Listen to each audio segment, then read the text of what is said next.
Warning: the views and opinions expressed in this podcast are based on psychic impressions and true life events that may be potentially frightening and or disturbing to some viewers. Any of the information that is shared in this production should not replace the advice of medical professionals and is intended for general purposes only. Viewer discretion is advised.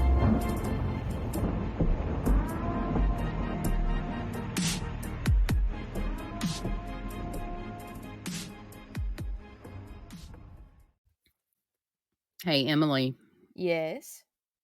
what's the name of this recording? Start giving Zoltar more coins for more fortunes. Yes, folks, we're going to be talking about divination today. And who better to start off the episode with than Zoltar? Zoltar. Yes. So, guys, if you don't know, we are two mediums that specialize in the paranormal. Our purpose is to shed light on what goes bump in the night. That's why we call this podcast Lights at midnight. Lamp. Ding. I'm Chastity, aka Luna Beams, And I'm Emily, the fine art medium. and we want to welcome you to our divination episode. Anyways, in this episode, we're going to touch on the history of divination and basically how it evolved into a mega billion-dollar industry. Like, it's gone wild. It's like, it's not Girls Gone Wild, it's divination gone wild. We'll discuss like some similarities and differences between superstitions and even ghost hunting, the different types of divination, and of course, some things to kind of look out for if you are, thinking about going on the journey of starting to, what is the word, divination for yourself. But yeah, but before we get into that, we're just going to go ahead and move right along to some current events of interest. Every once in a while, we like to insert these in because shit's getting weird, y'all. And I think it's just going to get weirder. It's been weird, and I'm living. Yes. I'm for living sure. for it. Well, Emily, what would you like to share with us this week? Aliens! I'm so happy. Like, okay, I already knew aliens were a thing because, like, I communicate from time to time with them, and it's cool. But, the UFO whistleblower David Grush claimed on Wednesday, I think it was the 26th of July, that, some of the things that have been going on in the government. So, if anyone doesn't know who he is, he's a former Air Force officer and intelligence official, and he went public with his claims. And he's pretty much saying, hey, yeah, there are non human, quote unquote, beings. And he pretty much let on that the government has found some UFO technology, some aircraft, some non-humans that go along with it, and that some people have been injured and or unalived, and the government covered it up as they do. Yeah, and I couldn't help myself, but all I could say was, duh. It's Duh. and all the UFO conspiracists, can't call them conspiracists anymore, are probably just like flipping their lid because they're probably like, we've been telling you this for years, and y'all be gaslighting us. So Yeah, I mean, it's like cat's out of the bag. The cat's been out of the bag for a good 70 years. The cat now has multiple great grandchildren. mhm. So it's not surprising, and nobody really gives a shit. Exactly. The only thing I can say is, beam me up, Scotty. Yeah, and I mean, I know he come out with this back in like I think it was June or something like that. But then in July 26th, I think he sat down in front of Congress. And it's like everybody, they're just asking these questions that we already kind of have the answers to. So, what is conspiracy theory anymore? Exactly. Take me to your leader. Pretty much. I mean, I don't know. Mhm. Some people say they walk among us. Well, I could see that in certain cases. And other dimensions and stuff, they'd be walking along. Some people might not see them. Maybe the lady on the airplane saw them. I don't know. Right. Mhm. Could they have the technology to basically possess an individual. I think Mm. so, because you got I mean, no offense to anybody that channels in Palladians, but there is some wild shit out there. Like, people start channeling in these Palladians, and all of a sudden they sound like they're very futuristic and almost like AI in a way. The way they Mhm. talk and I don't know. I don't know. I don't know. I don't know about that. Mhm. Because I know there's mediums out there that like do the whole channeling and take on the inspiration. But if you've heard any of our episodes, you know me and Emily, that kind of is freaky to us, and we're not about to allow things to come up in us. Mhm. You know. That's what she said. Yeah, exactly. I was waiting for it. This is not a PG podcast in this season, so get off here, children, if you're on here. Mhm. Come back when you're 18. Okay. So I don't know. Aliens, yeah, cool, but I'm kind of into spooky season. I'm gonna keep it real Yeah. 3D. I'm ready to go to like Dollar Tree, Michael's, freaking fracking other places everywhere and just start looking at Halloween stuff. Mhm. I have the like urge to want to record and Mhm. throw it on the internet, but I don't know. I might not. Spooky, spooky I skeletons. know. Dun, dun, dun, dun, dun, dun, dun, dun, dun. Well, it's August and I'm ready to start decorating for Halloween. Who's with me? Hey, you know what August sounds like? What's that? Just like August, there's Oh, yeah. October. Yeah. I saw that. Mhm. Everybody's in it to win it. I'm living for it. But Mhm. yes, I guess we can go ahead now since all the stores have all the merchandise out and say spooky season has officially begun. But you know what this means, guys? I'm gonna be Guys. broke as fuck because I'm gonna be going to Target and fucking getting all the decorations and the candy corns, and I'm gonna have more cavities in my teeth because I'm gonna be eating candy for you up just until started you just started a war. I hope you know that. I know because people don't like candy corn, but I like it. Yeah. Yeah. We need to run a poll. Who likes candy corn? We need a poll. Well, okay, there's different types of candy corn though. You have the Brox, you have that off-brand shit, and then you have like the weird flavory shit. I'm a Brox person, okay? It's the only candy corn I can eat that doesn't have bullshit in it that I'm That allergic makes to. sense. Well, guys, if you haven't had the Brock's candy corn, it seems like it's highly recommended by Emily, and I have. It's been a while, but now I'm gonna have to try it. Mhm. New TikTok video. Oh my god. But yeah, so what I was getting at was August, September. We have like 4 episodes left after this. Wham! And season 1 For at least. season 1, and season 2 is gonna be a surprise. Yep, and it will come out October 31st, just like this one did. This one dropped we dropped our first episode on October 31st, so we will be dropping our season 2 October 31st, 2023. Yay! Yay! All right. So, I think that's it for any current events of interest. There's a Mhm. lot of crazy stuff that's actually happened. We could go on, but we have a pretty interesting episode for you today. Let's see. We are now going to move on to this week's experiences. Mhm. Emily, what you got for us? So, when I was locking ghosts like a day or two ago, there's this old bitty bitch that's nasty, and she's always glaring at us out the door, like the front door. And so I'm always That on guard. So I'm always making sure like I'm checking to see if she's looking. bitch got binoculars, Emily. I know. But instead of her, I saw a spirit of a woman wearing blue, and she was looking at me, but she wasn't nasty as the lady that's alive that lives there. So that was interesting. And Ghost actually caught it, my dog. He was Is she have you seen the old lady since you saw the woman in blue? Are you no. sure she's alive? That's a good question. I just had a feeling to ask that. I just have to know. Now we all need to know is even though she's a little bitty bitch, we need to know if she's okay, Emily. I So mean, I we saw her husband and he looked great. well, I mean, if she's a little bitty bitch, I mean, I don't know. So, anyways, uh, yeah, we'll have to I keep us posted on that, Emily. and then was it Uh-oh. yesterday? I saw the dryad at your sister's house, Yes. and that concurs my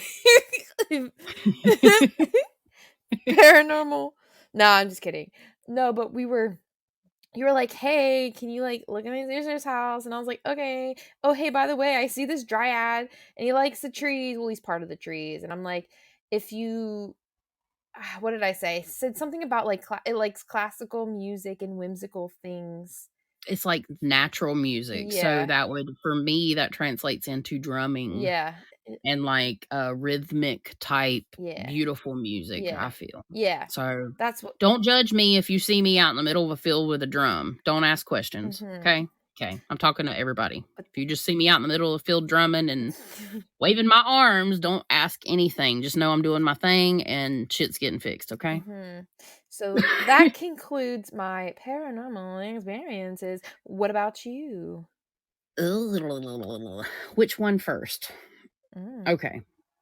Let's start with just a random post about the house. I was it was cute. It was a cute old house somebody posted about in a Facebook group, and I had to comment on it because this house was like talking to me and shit. And I ended up pulling in some information about the house and about evidently knowing to me the first owner of the house. I picked up that she passed away from a fever that got validated by the person that bought the house. They actually had the death records, which was really, really cool. And that was just, for fun. But it was a beautiful, I would say it was kind of like not quite a Victorian, maybe kind of like a Queen Anne styled house. Definitely looked like it was up north, but evidently pictures be speaking to me these days.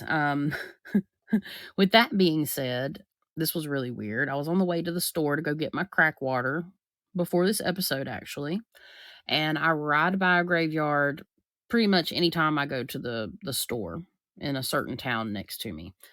And pretty much, I get a vision of a man in my mind's eye that's wearing, he's like wearing one of those blue collar outfits. That's what they call it, the blue collar work outfits. Skinny man. He's standing in front of the sign that says, cemetery, basically, and has a nice little saying on it or whatever. And he's standing there, and I'm like, is he a guardian or something? And I'm like, doo, doo, doo, going about my business, looking at the sky. Just, it was beautiful outside today. So I go to the store, get my crack water, come back, drinking my crack water, of course, naturally. Can't wait till I get home. And then there's the guy, he's like still there. And I had kind of not necessarily forgot about it. It just went to the back of my mind. But all of a sudden this guy starts talking to me and he's like fussing. He's like literally like saying, somebody needs to come in here and fix this. And I'm like thinking, fix what? He was basically telling me that there are some graves that either have been vandalized or something's not being done properly in a certain part of the cemetery. And then I heard him say, it's my mama. Somebody needs to come in here and fix this. And I don't know if that's what that means, but then I got a vision as I'm driving down the road. Granted, my eyes aren't closed, y'all, just so you know. It's not like I have to sit with my eyes closed driving as I'm getting this information, just comes in anyways, right? And he gives me like an aerial map in a square. It's not detailed, but gives me like a relative area towards the back right part of the cemetery. And it was getting close to time to record, so I decided not to go through the cemetery because I could have got blocked in by the train, and I ain't about to do all that tonight, which is fine. Whatever. I don't mind being blocked in the cemetery. I just don't want to be blocked by the train.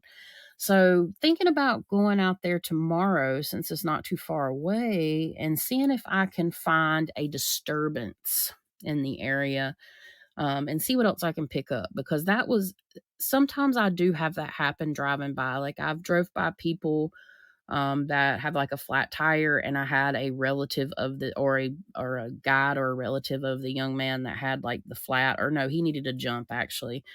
And I went all the way back home, and it was late at night, and like the spirit with him was like, you need to come back and help him. And I had, V come back with me, and we gave him a jump and everything, and he went about his business. So I've had stuff like that happen before, but this was very interesting. So I'm interested to see where that goes. And lastly, I found out yesterday, I can't pronounce this guy's last name, but in my prediction video, I did something, or a little piece on a woman that had been missing, and I gave her description, and I gave like a very brief description of the person that did it. And then I pulled in information like this could have happened in the past, possibly. They find this girl in tall grass, and what else was it? I had links to South Carolina and just a couple other things. I can't remember it all off the top of my head. And this is just rando information. And normally information don't like that come in. What has come to fruition in the prediction video. Now, granted, we are going to be talking about divination today, so I figured this was somewhat appropriate. You had her What? you had her last name. Yeah. So there's an interesting tie into that. There's like an interconnection, which I'm not used to really getting much, or I'm not aware of it. I got a name, Sarah Becker. But Sarah Becker, the only Sarah Becker I could find after this channel that went missing was in 2022. And she was in Canada, but she was found.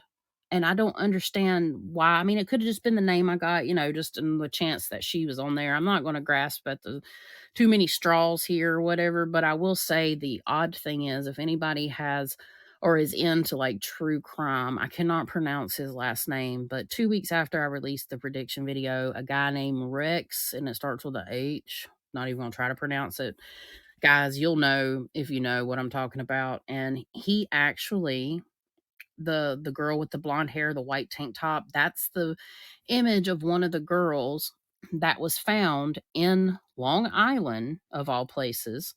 And she fits that description, and he was the supposed serial killer. So innocent until proven guilty here. But he has links to South Carolina, and I state that. And there's people missing in South Carolina too, potentially from this man. So I just found it really interesting that came in. I've never had anything like that happen before. So I might have to Oh, make a is little, it Hewerman? yeah, something like Yeah. that. Yeah. Yeah. It's definitely a northern name I'm not used to. No offense. Because there's different names, different places. Like certain places you go, you have like these last names that are just awkward that you have no freaking idea Mhm. how to say. But yeah, that's pretty much it. Well, some more things, but that's what I'd like to share for this week's experiences. Word. Word to Big Bird. Mhm. All right, it is that time for the meat of the episode. We're going to go ahead and dive in to divination. So, Emily, Mhm. what is divination? Well, Chastity and everyone else who is listening. Divination is the practice of seeking knowledge of the future or the hidden through supernatural means. It has been practiced in virtually all cultures, and there are many different methods of divination. Some of the most common methods of divination include predictive astrology, tarot cards, palm reading, I Ching. I don't know if I said that right, but there's an I and then there's a Ching afterwards. And then runes. And then the purpose of divination can vary depend. Hey, you left something out. What? You want me to read all of that? We're going to go through all of. No, you left out Zoltar. Oh. Zoltar, come on. Zoltar. Yes, Zoltar. Don't for Zoltar. Sorry, okay. I'm just fucking with you. Keep going. Zoltar wants his quarter. Yeah, all of them. Bitch, empty your pockets. Does you feel robbed? I feel robbed. All right, go It ahead. ain't no Aldi's grocery store. You're not going to get that quarter back. Could you imagine if fucking somebody come out dressed like that from behind Aldi's? Well, if it was in my neighborhood, I wouldn't question it. All All right. We're on some dumb shit. We're on some dumb Zoltar shit. Let's go. Sorry, my bad. I just had to. Zoltar. Okay.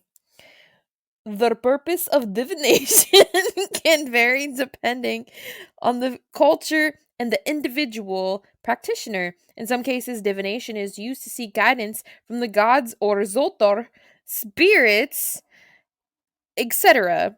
In other cases, it is used to predict. Emily, I'm on mute and I'm over here laughing. I I'm know. trying. Future events. You're making me laugh. Stop it. I'm getting ready to do worse. and and in still other cases, it is still used to gain insight into the present situation. The Haunted Mansion's coming out. Is that like, is it rubbing off? Mhm. Okay. That's what she said. All right. Whether or not you believe in divination is a personal decision. You do you, boo. However, there is no doubt that it has a long and fascinating history. Here are some additional details about divination. The word divination comes from the Latin word divinare. Actually, I don't know if there's a "nye" over the E or not, but divinare, which means to foresee or to foretell. Divination is often associated with magic and witchcraft. However, not all forms of divination are considered to be witchcraft or magical. There is no scientific evidence to support the claims of divination. However, many people believe that it is a valid way to gain knowledge of the future or the hidden. So it can be related to the past, present, or future. Divination can be dangerous if you do not understand the implications of using these tools to help you gain insight. We will be getting into that later. Yes, yes. All right, Chastity, what is the history of divination? Well, it goes way back. It's like the OG. Like, we really, we have a written history and then we can only fathom what happened before that, which gets kind of interesting. So, really, the history of divination is very long and complex, and it does date back to early civilizations. And divination is the practice of seeking knowledge of the past, present, and future, of course, but it's known to be done through occult means. So, of course, you have the tarot cards and interpreting omens, or even consulting a medium like Emily or myself. There is evidence, though, of divination practices in ancient cultures all over the world, including Mesopotamia, Egypt, Greece, Rome, China, and India. And in many of these cultures, divination was seen as a way to communicate with their gods or spirits, basically to gain guidance and protection. In Greece, divination was often associated with the god Apollo, who was a patron of prophecy. And there were many different methods and practices of divination in Greece, including interpreting dreams, reading the stars, examining the patterns of oil spilt on water as well. In Rome, divination also a popular practice. Hey, hey, everybody was doing it. All the cool kids. Mhm. The Romans believed that gods communicated with them through various signs, such as lightning strikes, earthquakes, and a flight of birds. They also consulted oracles, such as the one at the temple of Jupiter, Optomenus Maximus. That's I'm what proud she of said. myself. Yeah, I'm proud of myself. Divination does continue to be practiced in the Middle Ages and the Renaissance. And in the Middle Ages, divination was often associated with witchcraft and magic, of course. However, it was also practiced by some Christian scholars who believed that it could be used to communicate with God. How about them apples? Yeah, who's a witch now, Yeah, bitch? right, exactly. And yeah, so in the Renaissance, there was renewed interest in classic divination or divination. Many scholars really did study the works of ancient Greeks and Romans and authors on divination, and then they developed new methods of divination. Different cultures we're just going to kind of touch on what, like, obviously interpreting omens are. We all kind of know, but just in case, it's just a sentence, you know.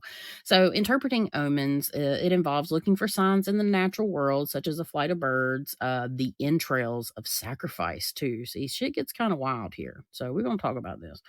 Reading the stars, it involves interpreting the positions of the stars and the planets and using this information to make predictions about the future.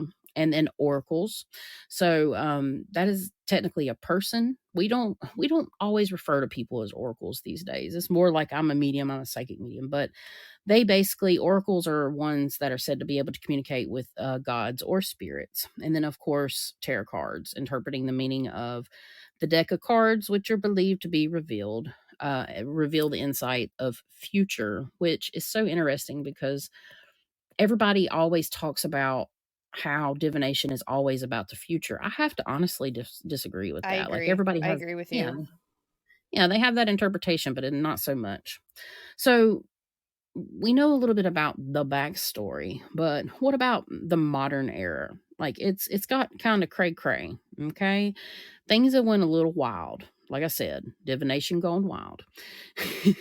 So, divination practices have continued to evolve and adapt over time. In the 19th and 20th century, practices like crystal ball gazing, tea leaf reading, and palmistry remained popular forms of divination. Today, divination remains a part of various cultures, religions, and spiritual traditions worldwide. While some people view divination as a means of personal guidance and introspection, others approach it with skepticism or as a form of entertainment. It can continue to be of interest and of study for anthropolythicists, historians, and those interested in human quests for understanding the unknown. And I went a little graph happy because we were joking, because I put a couple graphs in there. So I'll put a couple more. And this isn't necessarily a graph. This is a statement that I found interesting while I was doing search for graphs. And it is fortune telling a cognitive disorder, Emily? A cognitive disorder is Yes, it is. This is what Daddy Google says. it's a cognitive it says distortion in which you predict a negative outcome. Th- Yeah, is it a cognitive disorder? It's a cognitive distortion. Is it a cognitive So it disorder would though? fall under magical thinking and it could fall under OCD. Um yeah. So If I go it could, but it's more than just like, oh, it's a disorder. Like you have to follow multiple types of criteria for it to follow under a disorder. complete disorder, Yeah. okay. Yeah. So, That makes yeah. sense. That makes sense. And I can see where the difference is between distortion and disorder.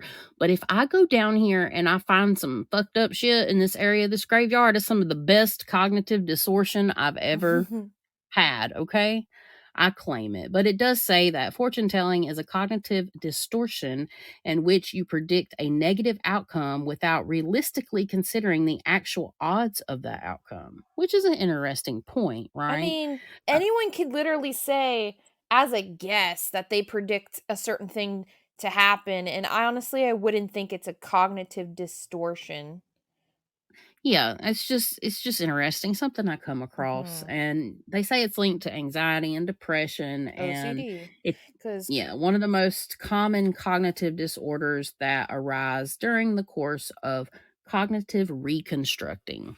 Now, I've seen people have that negative mind frame yeah. about it, but I can't and have that kind of pattern, but it's mostly not always associated with fortune telling, I'm sorry. Mhm. But, I mean, I see people in an anxiety and worry, but people, they worry and about stuff happening, but they're not claiming it's fortune telling. So I just found that interesting to put in Well, there. if you think about it, when it comes to OCD, right?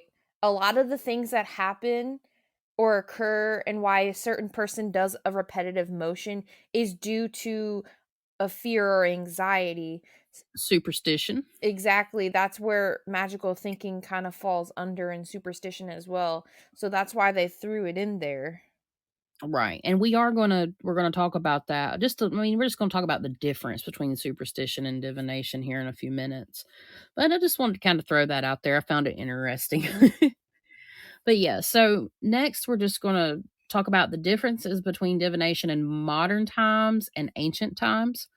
Uh, gets quite well interesting. But Emily, Mhm. would you like to go ahead and tell us about the differences? Zoltar says yes. So, ancient divination and modern divination. So, they're two different practices, although they share some similarities. The ancient divination is a practice that has been around for centuries and, is associated with Mesopotamia, Egypt, Greece, and Rome, and others. Modern divination is practice that has developed in recent years and often associated with new age spirituality and alternative medicine. Here are some of the key differences between ancient divination and modern divination. So, methods. Ancient divination methods often involved the use of natural objects such as bones, shells, and entrails. Modern divination methods often involve the use of manufactured objects such as tarot cards, runes, and pendulums. Purpose. Ancient divination was often used to seek guidance from the gods or spirits, whereas modern divination is often used for self reflection or personal growth. Though, I feel like with modern, it could also, be both. It could also be to seek guidance from um other beings and things. True. And then we have beliefs. Ancient divination was often based on the belief that there was a supernatural force that could be used to gain knowledge of the future, whereas modern divination is often based on the belief that the future is fluid and that divination can help us tap into our own intuition. Which I I agree. can feel that. Yeah. Yeah, for sure. Because there are some positive things in my opinion about divination, but there are some definitely negative aspects to it as well, So, for sure. despite the differences, there's also some similarities between ancient divination and modern divination, and that's both practices involve the use of symbols and imagery to gain insights into the future or the hidden. Both practices can be used to help people make decisions or to gain a better understanding of themselves. Yes, hmm And absolutely. what is this graph you have here? Well, let me tell you, this graph is talking about how often people use tarot and astrology services in a 1 year period. It is based in the UK. I did find one in the UK. So just to be very plain here, hmm and it literally says almost, I would say it's about at 390,000 people use it less than once a month. Yeah. And there's a purpose to all this as it goes. It's just a point here. Um 350,000 people once or twice a month, 2 or 5 times per month is sitting at about 320,000, and over once a week is sitting a little under 300,000. And some people use it daily. So 100,000 people are using some form of tarot or astrology services or doing tarot themselves, hmm once a day. And this was actually, I think, took in 2018. So just imagine, since we went through the shift, how many more people are actually using it. And it's really interesting too. Like when I worked for the psychic hotline, I won't say the name of the company, but it was crazy with how many people would just call and call and call and call and call and call. And Yeah. they're repeat, a lot of them are repeat customers too. Yeah, absolutely. Which is kind of not healthy No. in a way. It depends on the way you're doing it. I will just briefly say, if it's for like to a degree, if it's for positive, encouraging direction, yes. Do I recommend using divination? Unless you're doing like a one card pull a day, if you're talking about tarot or oracle, hmm if you're doing a one card pull a day, fine. But if you're doing multiple things a day, it's not necessarily the best. it becomes an addiction, and I noticed too through the hotline. It's like these people will call and it's like an addiction to feed their, like, lower vibrational, like, cause when Yep. I was doing it, a lot of the questions were love-based, right? So, Yeah. that already I don't like doing love, questions, because a lot of the people will ask, so how does this person feel about me? And there's a rule that I have and a lot of other psychics and mediums have, and that's not doing these things without the permission of the other person. And a Yeah. lot of people don't care about that, they just want answers. And it's honestly, the service itself as a whole, so I'm not talking about just one company, but when you have these call in like psychic hotlines, it's very low Mhm. vibrational with the clientele, but also the lack of ethics for the people doing the readings. Yep. And that's why I Exactly. quit. I was like, "No, I'm not doing that. I'm not gonna sully myself for money. Fuck that." Yep. It can be. It definitely can be. So, we will be getting into that a little bit more towards the end of the episode about the ethics and stuff, Mhm. because there are some things that need to be taken in consideration, because I'm sure a lot of our listeners or viewers, wherever you're tuning in from, y'all probably had some type of reading or want to have some type of reading. And that's why we do these things. So you guys are informed and you know.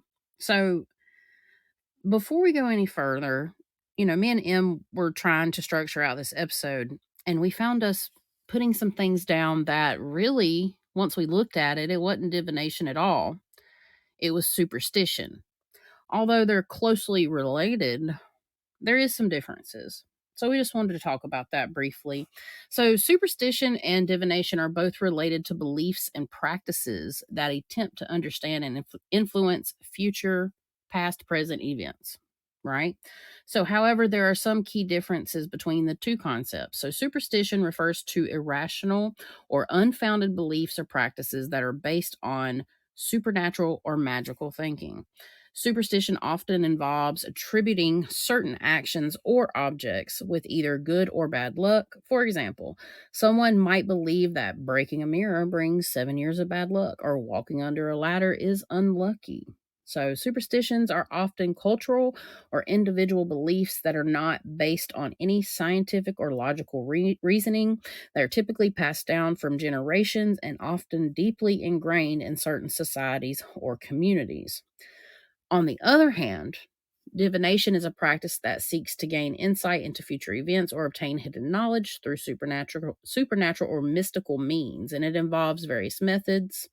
Of course, we've discussed that, and divination practices are often associated with spiritual or religious traditions, and are believed to provide guidance or answers to questions, of course, about what you want to know. What you want to know.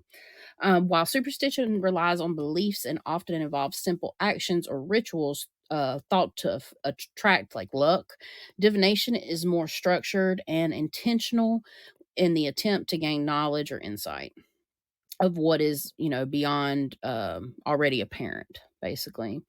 So it's important to note that both superstition and divination are subjective, right? But and they're not based on any scientific evidence, but we've had this conversation, right? About scientific evidence versus like things. And I will say, I'll be the first one to say that some superstitions they're passed down from generation to generation for a reason, because history repeats itself. So I can't help but think about roots in like Appalachia, Mhm. and even like Appalachian folk magic and these superstitions that they carried with them became a part of divination. They became a part of their practices. They became a part of their living. So there is a difference, of course, Mhm. naturally, but is there a gray area, an overlapping area? Yes, there is. So it's kind of up to me, it's up to interpretation, but we do have a little graphy that kind of tells you the difference here. So basically, the basis of superstition is fear or anxiety. The basis of divination is belief in a supernatural force. See, sometimes I think superstitions could be based on the belief of supernatural force. And then the tools, none. They're just everyday objects for superstition. But of course, the tools for divination, tarot cards, runes, astrology, etc. And the purpose of superstition is to avoid bad luck or to gain knowledge of the future. And the divination is to gain knowledge of the future, or, I think Yeah. just in general knowledge. Would That you is, say that superstition, because I feel like superstition has a lot to do of taking an event that occurred and then generalizing it across multiple similar situations. yes, but I think it had to be something that developed over time is because, like, Harry went down here and this happened, Mhm. and can you believe it? And then it was like, "Man, that's wild." Yeah. And then Susan went down here and did this, and, "Man, that was wild. That happened to Harry." Like, I think Yeah. it's something that evolves over time, a superstition. I don't think somebody just broke a mirror and then got 7 years of bad luck and were like, "Man, this last 7 years has been hell." Mhm. But you know what's funny? That spirit just was like, "Ding dong." Saturn, like Saturn's pattern, Mhm. Saturn's pattern lasts every 7 years. So if you break a mirror at your, Saturn return and you have 7 years of hell, and then, I don't know, Saturn has rules and regulations. Ooh, what if Saturn rules superstition? I ain't Ooh. never thought about that. What if Ooh, it it probably does? does. Ooh, I'm gonna find out. Saturn's But my planet. yep, Mm. yep, Capricorn. And then, I wanted to talk about people's belief in superstition. Um, in the United States, how many people believe out of the people they, obviously asked? We're not going to say everybody, of course, naturally. 45% believe that four-leaf clovers bring luck. Mhm. I mean, that's facts. I don't know. Who have you? Do you believe that? I think it's facts. That Okay. was taught to me and ingrained into my brain since I was a child. But I was Yep. never fortunate enough to find one, so What? yeah. Oh hell My dad no. had that roundup, y'all. Yeah. Makes me wanna break shit. No, we're gonna find a four-leaf clover. We're gonna find one, you watch and see. You watch and Here, see. I have a Alri when I send you those glass bottles, you can find me a four-leaf clover and put it in resin in one of those bottles. okay, I'll put it in a If necklace. that works too. Yeah, we'll do that. Okay. I'll make sure that happens. Just remind me, because Mhm. I'll be on that Zoltar shit. Zoltar. You Um, have to give him a yeah. quarter. Yeah, 53% of people believe in the breaking the mirrors, bad luck. I do knock on wood, I do because too. 50% of the people believe knocking on wood will bring good luck, and I certainly do knock on wood. Guys, do you knock on wood? You know what's Um, interesting and why they say what? that? It has to do with the Why? dryads in the trees. Oh, That's okay. why a lot of well, I shouldn't say a lot, but many witches use like wands and stuff, and they kind of make this pact with the dryads, and they assist them in what they need. But as long as they have a good relationship with them, it will work. But like knocking on wood Interesting. has to do with the dryad thing. Yeah. Yeah, that makes sense. That makes sense. Hmm. Black cats are bad luck. That's why Guess a what? lot of them are treated like shit, and it makes me sad. Oh, yeah. Oh, yeah, the black cat's bad luck. 66% of people think that that was actually interviewed. That's terrible. I always wanted a black cat. I don't think it's like owning a black cat's bad luck. It's the crossing the I s- road or don't seeing a when black if cat. I see a black cat, I get happy. Right. Well, 66% of the people disagree with you. Let's see. Lastly, let's just do one more. The number 13 I is knew you were gonna say unlucky. that. 13 kept popping in my head, and it's funny because in the United States it's 13, but in Italy it's 17, Weird. and in the United States they take out the 13th floor or they just renumber it as a different Yeah, one. some places do and some places don't, I've heard, and or I've seen, like, in videos and stuff, because 'cause Mhm. I'm not, like, going up the top of skyscrapers and shit all the Yeah. time, but, yeah, I have noticed that, and 61% of people agree that it's an unlucky number. For some people, they say it's lucky, though, like Emily. Did you ever have a rabbit's foot when you were a kid? Because I did. I I did. I Mine was did. turquoise. I love that thing. I might have had a couple, and I think one was pink and maybe the other was blue. Matter of fact. Matter of fact. And 59% of people agree that it is lucky. Mhm. All right, so we're just gonna go ahead and move on to we had some questions. Okay. We were like, ghost hunting. Is it a Yeah. form of divination? So we just wanted to talk about the difference, like because it kind of could be in a way, but not really. So, Mhm. Emily, would you like to talk about Yeah. ghost hunting and divination? So, yeah. Ghost hunting and divination are two different practices, although they can sometimes overlap. Ghost hunting is a practice of searching for evidence of ghosts or other paranormal activity. This can involve using tools such as EMF meters, spirit boxes, and night vision cameras. Divination is the practice of seeking knowledge in the future or of the future and or the hidden through supernatural means. This can involve the use of tools such as tarot cards and runes and yada yada yada. We know this. But the reason I was like, wait a minute, Chastity, could it technically be considered divination? Because you ask questions in a spirit box and they give you answers. So that's why I was like, Yes. Mm-hmm. But the main Yeah. difference is that ghost hunting is focused on detecting the presence of ghosts and spirits, while divination is focused on gaining knowledge. But in some cases, ghost hunting and divination do overlap. And for example, Like Ouija boards. yeah, ghost hunters use divination tools such as tarot cards, runes, or Ouija boards to try to communicate with ghosts. However, this is not always the case. Some ghost hunters do not believe in divination, and some is it diviners? I don't fucking know. Do not believe in ghosts. Diviners. Diviners.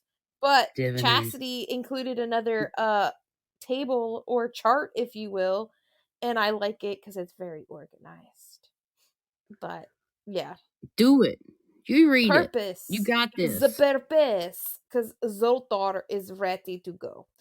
So, purpose of ghost hunting to detect the presence of ghosts, tools, EMF meters, spirit boxes, night vision cameras, and don't forget those what are the beepity boopity ups? Oh, the REM pods. And then we have beliefs. Some ghost hunters believe in ghosts while others do not.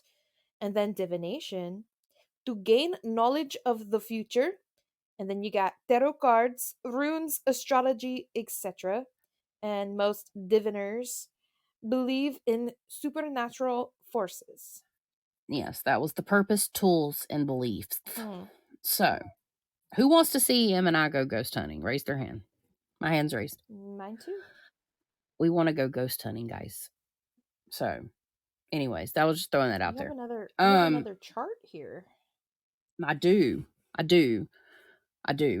It's just interesting. I put that in there because it said paranormal beliefs because people believe places are haunted. Hmm. And according to what is it?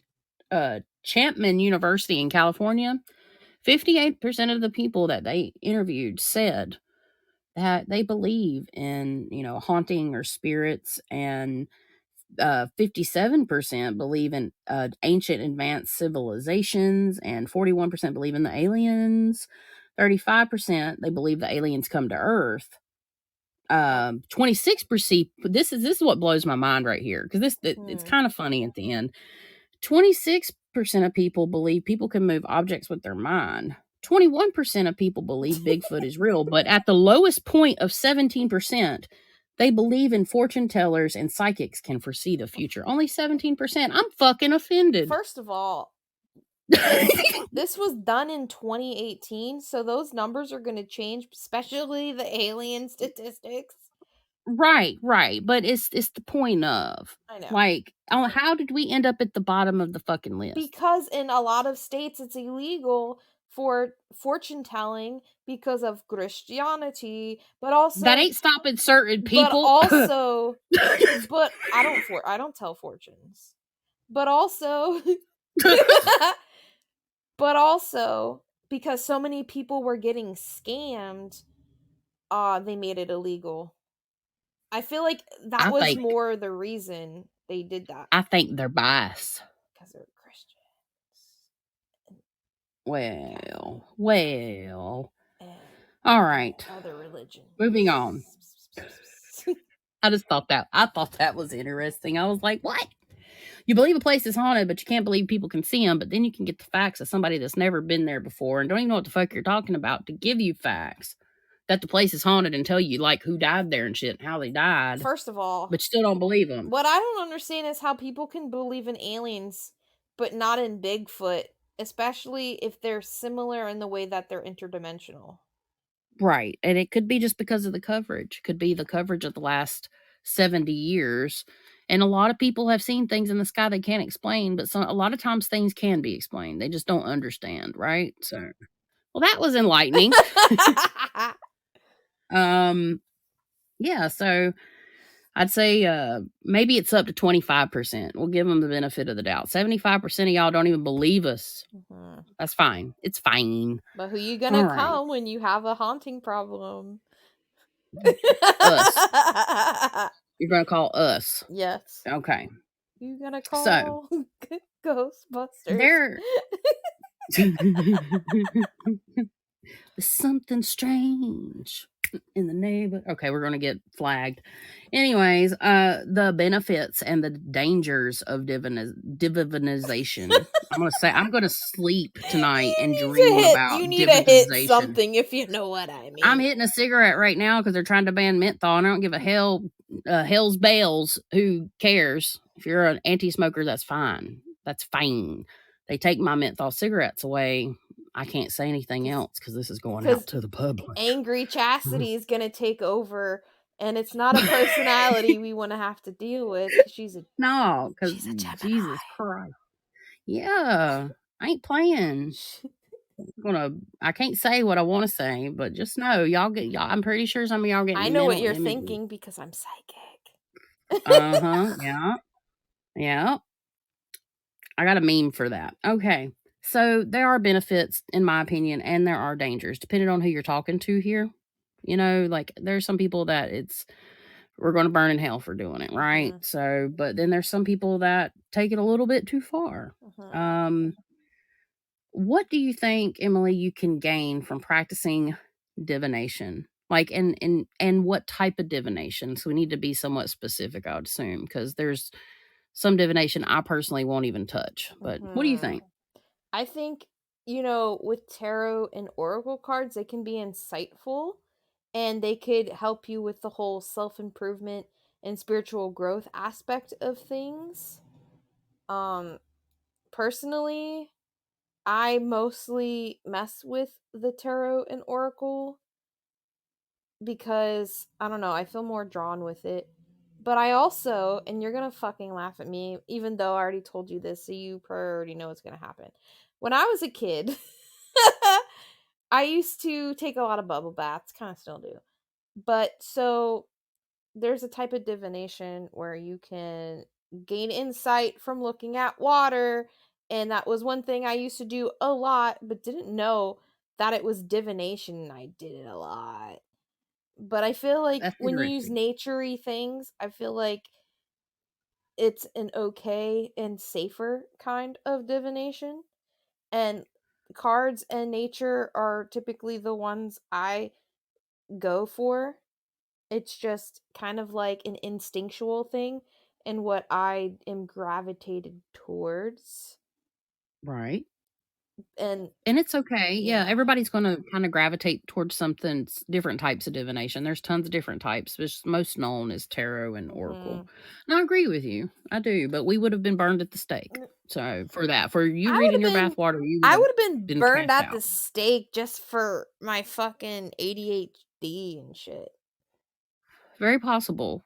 Very possible. It's getting rough these days, guys. Cuz no normal person will have like a calm or like very heavy conversation and then I'll bring up Nicolas Cage and then they'll be like, "What?" Exactly. That would be like, who's Nicolas Cage? Witch, murder. Okay. Twinkle tushies. Jeez. Yeah, we got a whole other subject about Nicolas Cage and Cat Jim Jules for their asshole.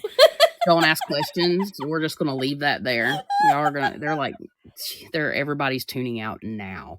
All right, before you go though, there are some things, the dangers of divinization. Divinism. Divinization. I'm gonna say it different every time. So, look, I started messing with cards back before I was super spiritual, back when I was going through a really rough time in my life in my early 20s. I ended up buying a deck because I've always been drawn to the occult. Like, for me personally, I've always like known and felt something else to life.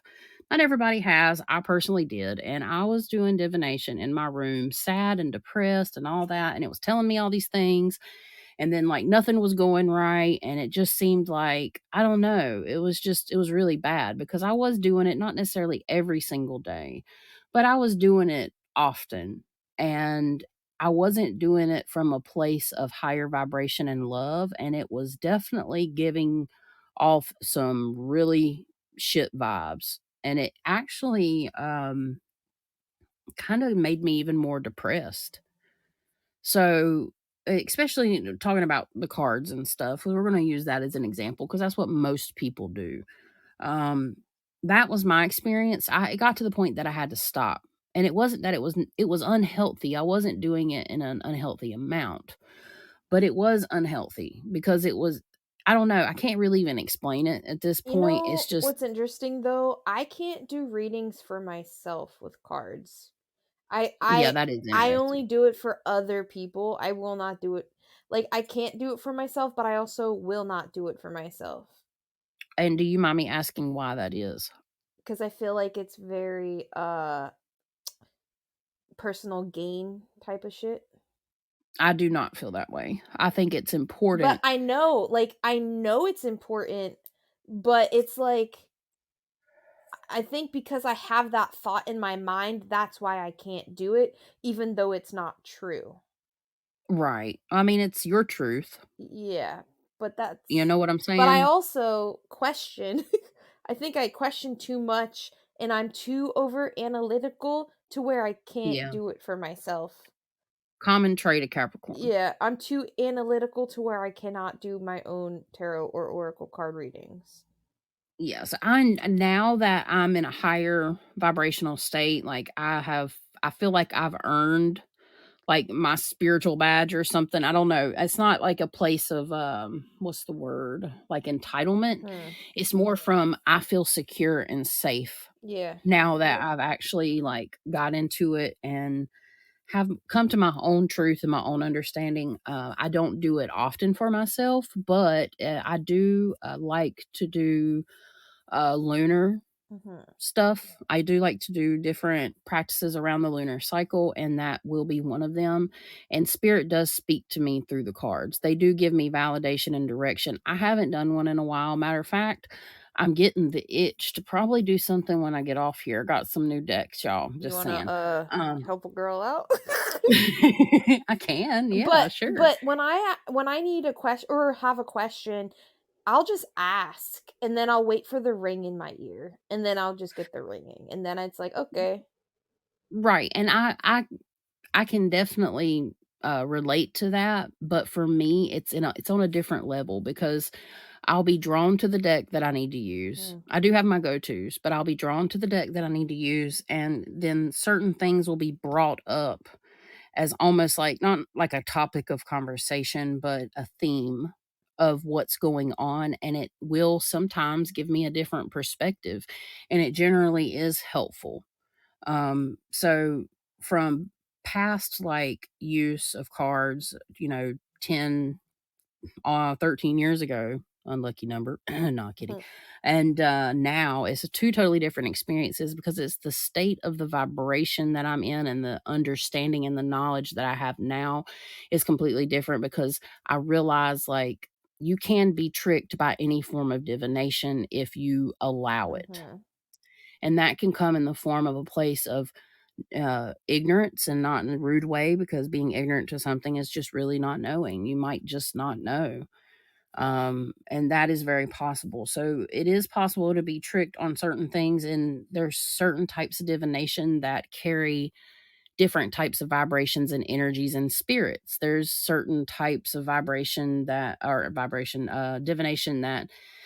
carries positive, higher vibrational entities and lower vibrational entities or beings or just a certain like collective energy.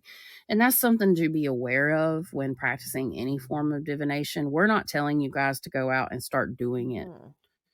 We want you need to be comfortable. You need to be in a place of being okay. If you're not okay, I personally, I say we, and I'm sure Emily can Yep. agree with me, do not do it because it can be dangerous for you and your mental health or your physical health depending on the type of divination you're doing. We're going to talk about Ouija boards a little bit and our opinion on that. We have already, but of course, this is the episode that we should cover it in again. Mhm. Because we see now a lot of people having questions about Ouija boards and whether or not they should use it, or do higher or lower vibrational entities come through. And we got a lot to say about that. Mhm. But we just briefly wanted to touch on the benefits and the dangers of divination, use like cards is an Mhm. example. But yeah, I personally enjoy doing divination, and doing divination for myself has helped me do it for other people. Because one thing about it is, if you're going to try to do it for other people and you want to turn it into something monetary, because I mean, there's tons of people doing that now, right? So, and I'm sure somebody out there wants to do that. You have to practice, and there's only so many times your family or friends are going to let you practice on them. They're like, leave me alone, Mhm. So it's important to try. To Yeah. definitely try and get your bearings to you and be careful and go by your gut feeling on what the information you're getting. Make sure you're in a good place, because doing it can be dangerous if you're Yeah, not. because especially you're going to attract the vibration you put out too. So like if you are in a really low vibration, you're going to attract low vibrational things. Yep, Mhm. exactly. Exactly. Hey there, curiosity connoisseurs! Are you intrigued by all things strange, weird, and unusual, but too embarrassed to talk with your friends and family about it? Well, we're your family now. Join me, chronically curious Katie, And me, combat veteran Chris, as we don our tinfoil hats and question everything. from crazy mysteries, out of this world conspiracies, and the unbelievable happenings all around us. Let's try to stay sane as we laugh and explore together through our podcast, Stop Thinking with Your Butt. Wherever you like to listen. Hey, Lamp fam, we have some exciting news to share. We've teamed up with the owner, Daniel Class, of the infamous Haunted Hinsdale House in Hinsdale, New York, to help support the ongoing restoration efforts of this iconic location. We believe in the value that the Hinsdale House has offered to the paranormal research teams around the country and want to ensure that this location will be available to visit for years to come. If you would like to help join the restoration efforts of this iconic location, we ask you to check out their merch store at danielclass.shop/lightsatmidnightp, or click on the link located in the show's description box below. There you can browse through many awesome shirts, hoodies, accessories, autographed posters, and much more that you can purchase at a discounted rate, but only through our personal link, danielclass.shop/lightsatmidnightp, and use discount code lightsatmidnightp. I assure you, if you're a fan of the paranormal, you do not want to miss out on this opportunity. Again, to help support the restoration efforts of the Haunted Hinsdale House and pick up some super awesome merch, follow the link provided and use discount code LIGHTSATMidnightP to get 10% off the entire order. Join us in our Support Spooky campaign efforts to help out others in the psychic and paranormal community. So, with all that being said, we have now made it to the different types of divination. We're going to just go through those. We have basically the meaning of them and kind of what they are. We might discuss them a little bit. Uh, we're not we're not going to really focus on how to do a whole lot of divination Mhm. or readings or stuff. We're not here to teach you to throw bones or anything like that. In this particular episode, it's not something we 100% comfortable covering at this time, because we do realize that a lot of people, might not have the knowledge. We don't want anybody to be put in a situation where they're in trouble, right? Mhm. So, it's not a complete list, because there's tons of ways to do this, but a lot of it is very interesting and fascinating. So, Emily, would you like to go ahead and start us off? Yipper doodles. So, yes, Oracle and tarot cards. So, Oracle and tarot cards are types of divination tools used for gaining insights, guidance, or self reflection. While they share some similarities, they have distinct characteristics and usage.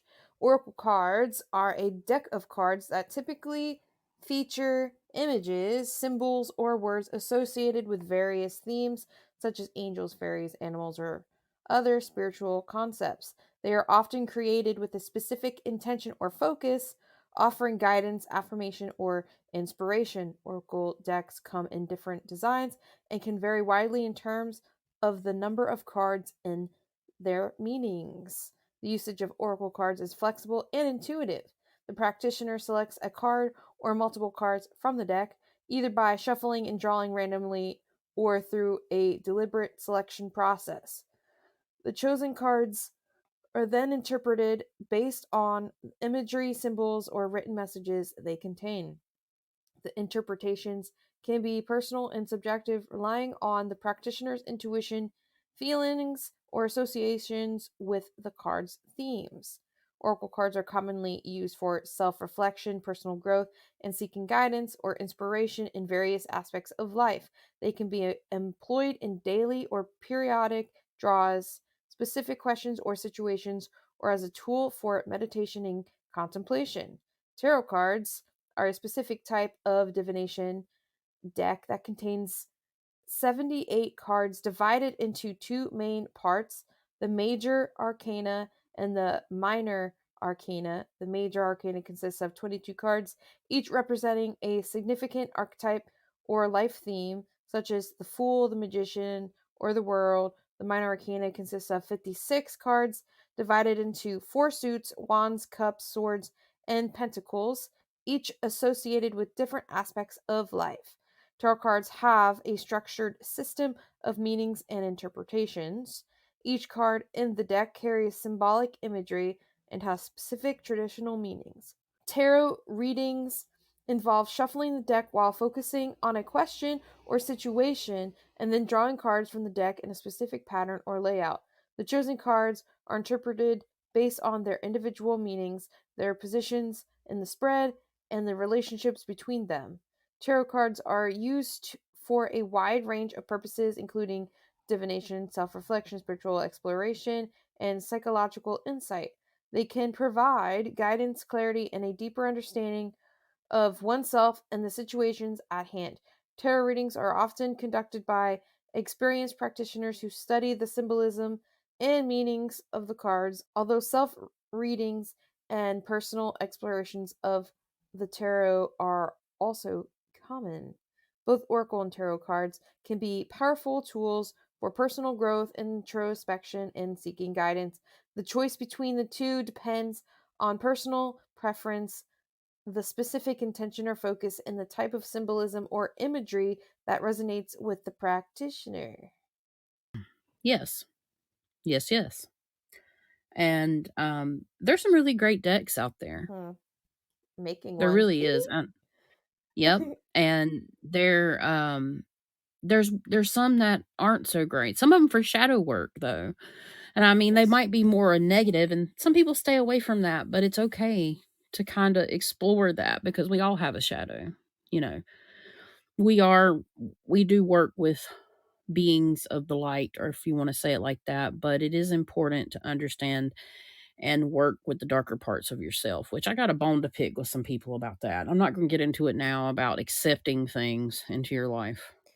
It's important, to kind of start out. I would recommend if somebody is going to start out doing tarot and oracle, to go ahead and get a learner's deck for the tarot. I think that's really cool. They have the meanings of them. It'll help you remember them faster. Unless, you want to assign your own meanings, but tarot's tarot. Now, oracle cards are different. There's all kinds of oracle cards for all kinds of different things. And I found them to be very useful. I honestly prefer oracle cards over tarot. Um, yeah, Emily's making a really awesome deck. I don't know how much she wants to tell y'all. She said it before, but I'll let her say what she wants about It's that. going to be special. It And is. it's going to remove the need for Ouija boards. There you go. Very Because good. we'll get into why Ouija boards are meh, but the whole purpose of my deck is to keep people protected when doing divination so they don't accidentally let in demonic entities and bad things. Right. Very good. Hmm. I'm excited. So it's gonna. Teehee. I got all the artwork done. I just got to do the book, and yeah. That's going to be awesome. I'm looking forward to it. Me too. I'm so excited. Yeah, it's going to be great. It really is. I can't wait to get one. Hmm. I'm ready. Let's You're do on it. playing cards now. I know. Ye- I'm just moving slow. That's what she said. Okay, playing cards. I love using playing cards as divination tools. Actually, something about me you may or may not know, or you all may not know, is I was infatuated with playing cards and not. It's kind of funny now that I think back about it because I've always been drawn to the one-eyed jack. So I, at one time, wanted to own a business named that, a brewery actually. And I don't know how much I want to tell people because I probably could sell this idea, but I was going to do a whole card themed like brewery, and I never realized why I was so drawn to playing cards. I used to play cards and stuff, but come to find out later in life, they're used for divination. So if I see a deck of playing cards laying around somewhere and I'm bored, I might just pick them up and start doing that. So that's also known as cartomancy. Okay. And it's a form of divination that uses the playing cards to predict things or situations. It's a practice that has been around for centuries, and it's often associated with ancient cultures such as Egypt, Greece, and Rome. Also, France. Definitely France. I think that was like the first, I don't know, the first deck of playing cards. That's something we didn't look up.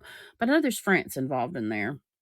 There are many different methods of card divination, but the most common involves interpreting an arrangement of cards in the spread. The spades all represent like kind of the darker things, the heart, obviously the matter of the heart. I believe diamonds is money, and the clubs is what is it? I can't remember. Forgive me. But each one of them has a different meaning, and each number has a different meaning as well. And you can also do it based on intuition, of course, but you want to take into account the context of the reading and the questions that were asked by the client to be able to do it. Now, there is a deck that I got when I first started like buying the decks, and it's called the Conjure cards, and they're based on Appalachian folk magic traditions. I am going to do a name drop because I really like his work. His name's Jake Richards. He writes books. Um, Doctor and the Devil's one of them. Also, what's the name of the other one? Backwoods Witchcraft, and it talks about Appalachian folk magic, and I find it very fascinating. And the deck of cards have been really helpful. It talks about life and everything associated, especially with Appalachia, but it's something we all can relate to. I found it useful in helping clients. Like I use those a lot of the times to validate my readings. They're very cool. So if you want to get a deck of playing cards and like kind of do your own thing, you really can. It's a lot of fun. But if you're looking for a deck that's associated with playing cards, I would recommend the Conjure Card deck by Jake Richards. I really Yeah, I like it. like them too. I have that. Yeah, they're awesome. But next, we're going to be moving on to dowsing rods. So I actually bought a pair of dowsing rods in 2021 back up in Connecticut when I went to go see Annabelle. And a lot of people know of these. And they're known also as divining rods or dowsers. And they're tools used in divination to explore and locate underground water sources, minerals, and other hidden objects. Look, I've had the most fun, like, I walking around my house because I know where my main water line is and showing my kids, like, how it works, and it really does work. And high EMF, it works for that too, but as soon as I get to the main water line, that's in my basement under the floor, it immediately crosses. So, I mean, they are very much, a tool of magnetism, and they can be used for many different things. I have had some creepy shit happen with them. I was trying to show the kids how it literally would cross over the top of a bottle of water. I've had that happen too. And I was trying to show the kids that, and I was standing in the living room, and all of a sudden, got this weird ass feeling, and the dowsing rods went straight to my haunted mirror. I was like, "Oh hell no! Get the kitty, get the kids, let's go!" All right. Anyways, long running inside joke, but no, I really didn't. It's quite interesting. So the rods, if you're not familiar with them, they typically consist of two L-shaped rods or a Y-shaped rod made of metal, wood, or other materials. I prefer using copper. That's just me, very conductive. The dowser holds the rods loosely with the shorter end pointing forward, holding the shorter ends. And of course, the longer ends point forward, and you just walk around an area. You can ask questions and all that kind of stuff, or you can just search for water and have fun with it. It's really neat. You do see a lot of people using these to get yes or no answers, and that kind of is like, I know that it's possible, like you that does happen, but you do have a spirit there moving that, I think. I mean, could it be our own energy saying yes or no, like we're pulling that from, our intuition? Yes, but for it to constantly work like that, in my opinion, I'm pretty sure there's spirits around. Yeah. Commonly I sense spirits around the people doing that, which is something you have to be careful with. I think the difference, without getting too far off topic, though, I think the difference between using dowsing rods and tarot cards is sometimes that does come internally, but you also could use the cards and have a spirit flipping them out. Like That's you've what I seen, do. like, yeah, you can do that, and that will happen sometimes for sure too. Back to dowsing rods, though. The using of dowsing rods is based on the belief that it can detect subtle energy vibrations emitted by the target object or substance. So theoretically, you would have to. Some people can't use dowsing rods. It was something that was believed that only certain people could use, and among in Appalachian, the mountains and stuff. It might be other places, but that's just what I know. And it's believed that they respond to energies moving across or crossing the dowser's hands, indicating the presence or direction of the sought after object. That to me, if it's not spiritually being moved, then it's definitely like the intuition of the person, I think.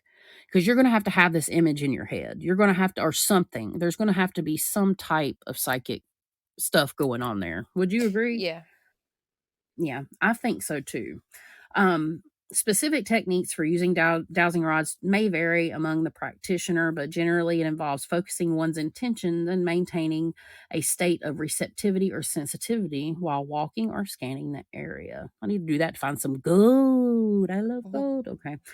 As dowsers approach the target, the rods may react by crossing, uncrossing, or moving in specific directions, like they did towards my haunted mirror. It made a fucking beeline straight to it. I was like, ah! All right. But yeah, the dowser interprets the movements as indications of the location or proximity of the desired object or substances. So, that's pretty much what dowsing rods are. They are kind of interesting. I think it's a low risk divination tool, personally, if it's done properly. And it can be a lot of fun. So I was gonna say too, with the dowsing rods, I feel like there's a lot of contamination potential though with the dowsing rods because of what it picks up. Mm, I think it depends on the user, and I think it depends on the location. That's I what I mean, mean. if Like, yeah, if you have a bunch of energy running through your house, that it would be to mess with it, it would have to be at an unhealthy level. mhm. But from using it, Li- it would be dependent, I like think. if you're using it near water and you're not paying attention. Right, Yeah. right. It could. It very well could, but I've never tried it. Like I would like to try that Mhm. actually. You gave me an idea because people use it all the time and under groundwater, but I have seen people like find the craziest shit. Like they have intentions and they go do it, and they walk over water. I mean, it's all under us. It's all under our feet. So it is potential, but you brought up an interesting point. There's something there to it. I can't explain it Mhm. I 100%, used them one but time and that was in a haunted house and it worked. Like there was like no electricity and it was William Penn's house. So didn't have electricity really in it where we were. Right. So, Right. And you have to be pretty close, and I've seen to, like, electrical line unless it's like a Mac Daddy electrical line for it to really, mhm, like, really get set off, you really about have to be right on it and close to it. But I guess it all is depending. mhm. So, maybe we should try that out. It'd be Heck fun. yeah. Next up, which is again very similar, is the pendulum. A pendulum is a divination tool consisting of a weighted object, often a crystal, metal, or wooden pendant attached to a chain or string. The pendulum is held by the practitioner, allowing the weighted end to hang freely. It is used to gain insights, answers, or guidance through its movements. The use of a pendulum in divination is based on the belief that it can tap into the subconscious mind or higher intuition to access information beyond conscious awareness. The practitioner holds the pendulum steady and asks questions mentally focuses on a particular issue. The pendulum then moves in response to these inquiries, indicating yes or no answers, directional movements, or even more complex responses. The specific movements of the pendulum can vary among practitioners, but common responses include back and forth swings, circular motions, or side to side movements. The practitioner establishes a baseline or calibration by asking known questions with known answers to determine the corresponding movements of the pendulum for yes and no responses. Pendulums can be used for a wide range of purposes, including decision making, problem solving, and personal guidance. They can assist in uncovering subconscious beliefs, exploring energy imbalances, or determining the suitability of choices or actions. Pendulum divination is also often seen as a form of intuitive communication and can be complemented by other divination methods or techniques. So, the experience that I have with pendulums, I use it for Reiki to figure out which chakras are open and closed and how much are open and closed, like the level of openness and closedness. Yeah. There's so many things you can do with pendulums, and they're so cool. I love them. Well, I would say most of the time that I've used one is if it's for stuff kinda like that, I have used that, for that purpose.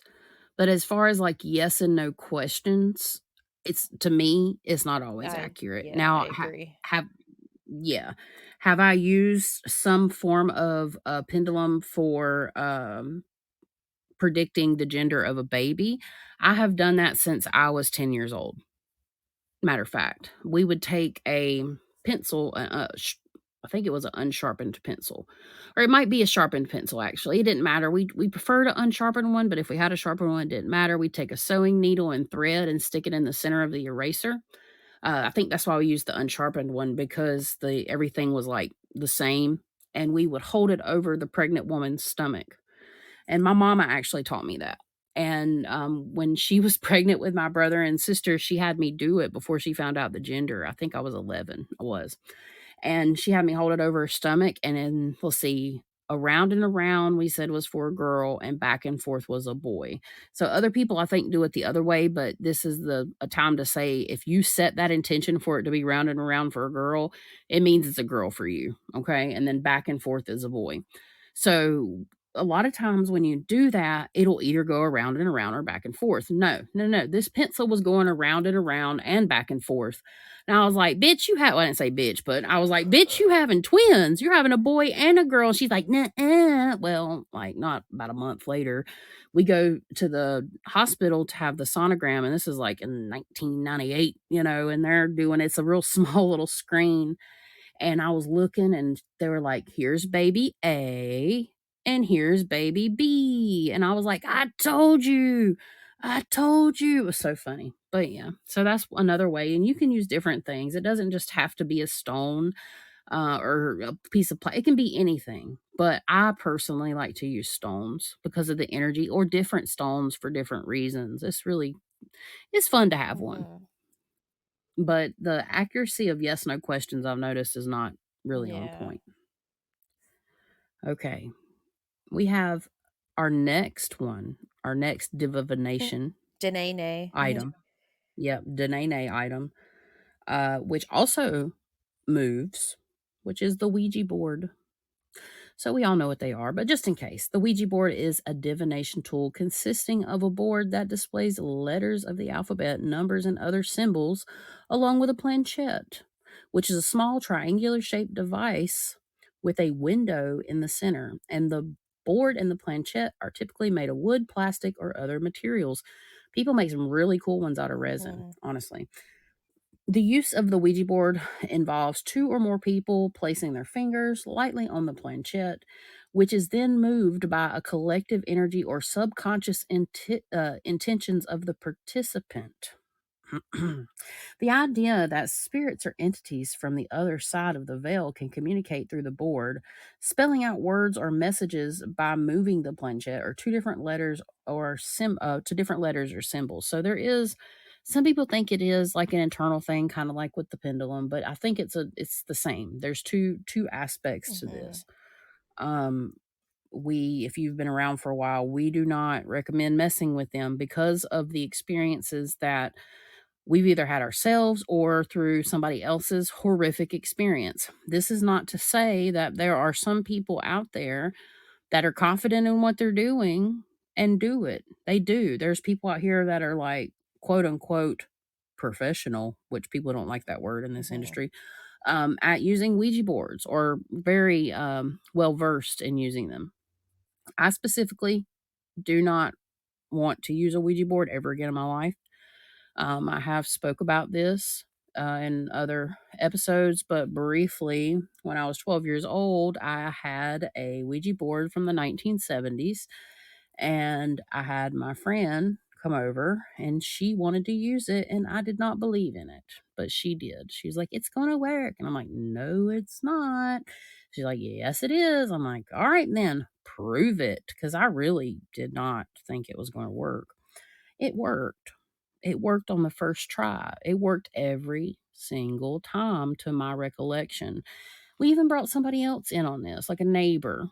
Um, and he was like, "No, it's not working. You're moving that." I'm like, "No, I'm not." And we were asking questions like, what's my social security number? Because my mother drilled that shit into my head then. Yeah, I knew my social security number at 12. Okay. Um Mhm. but basically, yeah, I ask questions like that. Or what is my grandmother's phone number? What is my mom's middle name? Things my friend did not know. And I know I wasn't moving the board, and it was going. It was a getting. It wasn't stopping. It wasn't like a real slow process. It was spelling it out. We were like, and it was wild. And we did it, I would say, around 4 or 5 times, maybe a little more, maybe a little less. But the last, and my home life wasn't the greatest. I I had just, I think I was in middle school. Yeah. So, I mean, it wasn't anything too crazy. I'm pretty sure it was the summer of 6th to 7th or 7th to 8th. But the last time we ever used it, we finally asked what its name was. And I asked some other stupid questions I'm not going to get into, but just be careful what you ask on a Ouija board if you're ever going to do it, which I recommend you not Mhm. doing. The last question I ever asked on this board, and I never used it again or never allowed anybody to use it again. I'm pretty sure we threw it away. We try, I know this is a big no-no, but we tried to burn it. Like, this is before Daddy Google and before people talked about this kind of stuff, like openly, in conversation, because you didn't have any way to talk to other people in other places unless you knew them and called them, right? This was those kind of days. So just this was yeah, so this was like in the 90s. Um, the last question I ever asked was, "What is your name?" And it started to spell out Jesus. Well, no, no, no, nay, nay. That we never touched it again because we're two kind of somewhat suburban-y white girls in the South, so you don't do that. It fucked up. and we closed it out and we never used it again. So, yeah, but after that, I definitely started noticing things shift, and it was in a way that wasn't 100% supernatural. Now, my mom said she saw things around the house all the time. I'd say 2 years later, I woke up with a figure like on the other side of my room in front of my closet, basically, and it disappeared when I opened my eyes. But as far as the emotional turmoil and everything else, it seemed like things got worse around my home life. And I can't blame that on the Ouija board itself, but I do know for a fact that it can cause things to come in and things to attach to people. I've talked to people. I'm gonna let Emily elaborate on that because we both have, because I've told my story, but I will say it is not always a good thing. My point is it can come in over time. It can be days, it can be months, it can be years. Mhm. And things that are nasty and negative have all the time in the world just to wait to when you're in a bad mood to mess with you. And no, you're not going to track something down to a Ouija board from years ago, right? Most of the time, but it is something that can slowly develop over time and creep in to where you don't even realize it. Yep. And a lot of the clients Yeah, I have become my clients because they used a Ouija board and now they have a freaking nasty, nasty spirit, whether it's demonic or just a malicious or malevolent non human entity or a malicious human entity. It's like when you use these things, when you, especially when you use it with other people, it's like you're creating a portal because it's using you and the people, other people using it as the battery to fuel the portal and the communication. So it's no yeah, good. But I went to that haunted house, the William Penn house. It's the Brinton Lodge or whatever. The lady who owns or is in charge of that place right now freaking collects Ouija boards and uses them, and there is a demonic entity there. And there are right. so many portals in there. It's bad. It's bad, but it's not something I recommend. Even if you hear people say, "Oh, nothing bad ever happened to me," meanwhile they're getting a divorce or they're Right. dying of cancer, and I don't know. I just there. That's why Yeah. I'm making my oracle deck, so you guys don't have to put yourself Right. in danger. It's one thing to collect, like, I love the Ouija board Yeah. theme, I love the planchette, I love it for decorative Hmm. purposes, but, if, it just is open here's the main line: "Nothing positive communicates through the Correct. board." Nothing positive communicates through the board. Higher vibrational beings do not communicate that way. I'm Me firm on too. that. They do not, yeah, they do not communicate through that because of what they don't, it is the opposite of how they communicate.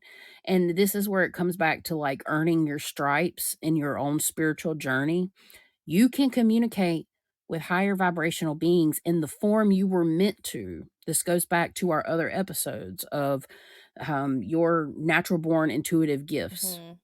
You will not always see things or get messages. You may not be built that way as an energetic being. You may be built as a person that gets Hmm. feelings in the body that you have to learn how to interpret, and that takes time.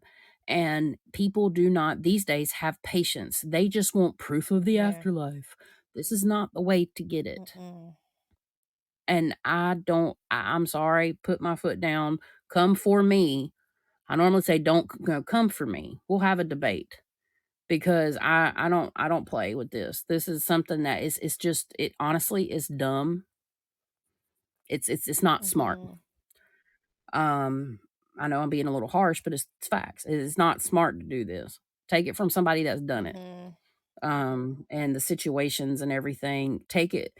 Go and find stories of people doing it. Maybe not everybody's stories. Probably some of them are fake or whatever. Y'all have seen things. People, if y'all are into this kind of stuff, you've seen the stories. Don't be curious and use a Ouija board. Get get a pendulum or something. You know, they're not the same, and it's the stuff that's been put into the Ouija board itself. It was created over time. I would go as far to say, this is just my feeling, it hasn't always been that way. When this was created, unless it was created by somebody, because Em and I have learned that people that create divination tools, spirits can step into that role of being the protector or the advocator for that specific divination Mhm. tool. So they all have different characteristics. Please do not use them. If you do use them, please know that there is a risk involved. You know, we know people that are way better at the stuff than us, and we know people that are not. And I would recommend nobody, no matter how good you think you are, to use them at any way, because there are I repercussions. want It's to not add worth another it. perspective too. So, absolutely, I agree with everything you said. Now, I want to also throw in this. Remember about intentions and thought forms and all that stuff, right? And it's like enough of the collective has put in, even though we know, it is dangerous. But then you have the addition of the collective knowing, or at least enough of the collective is saying that it is dangerous, which is going to make it dangerous. If that makes sense. Does that make sense? Yes, it does. And that's kind of like, it may not have started out Yeah. that way, but it evolved at the very Yeah. least.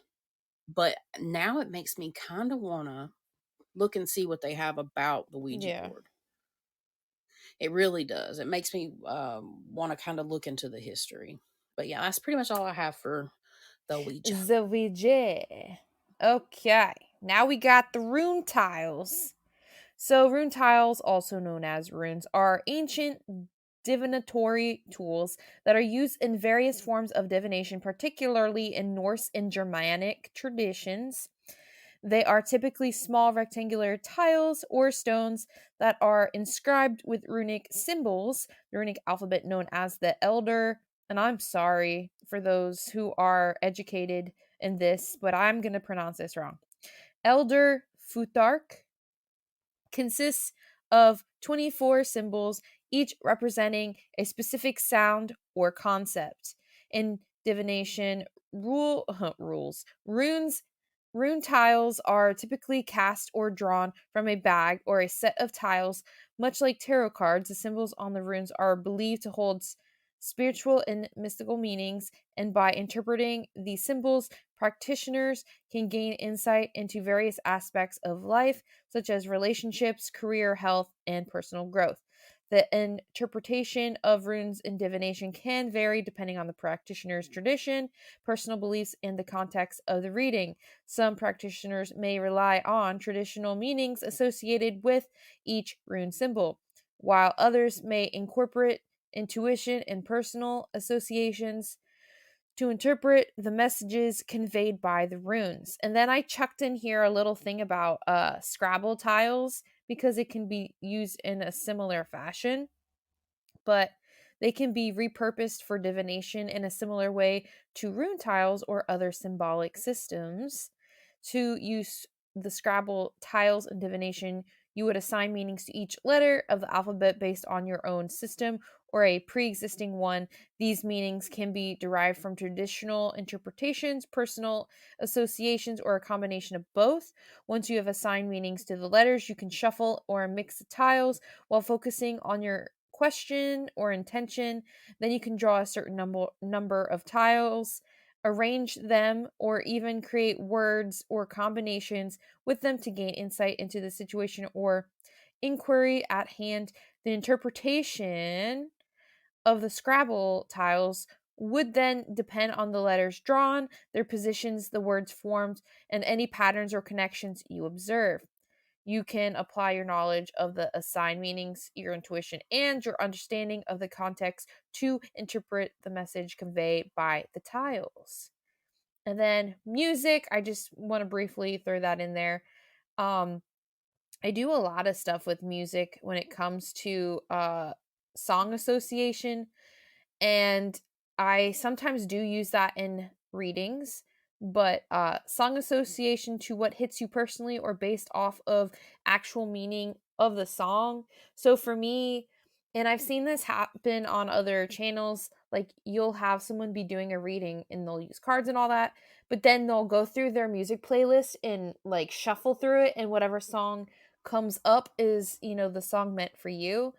And, I've done that. I've also had songs sung, or I've heard songs in my head relayed from spirit. They'll pick a song for me, and then I'll start singing it, and then it'll pertain to the person it was meant for.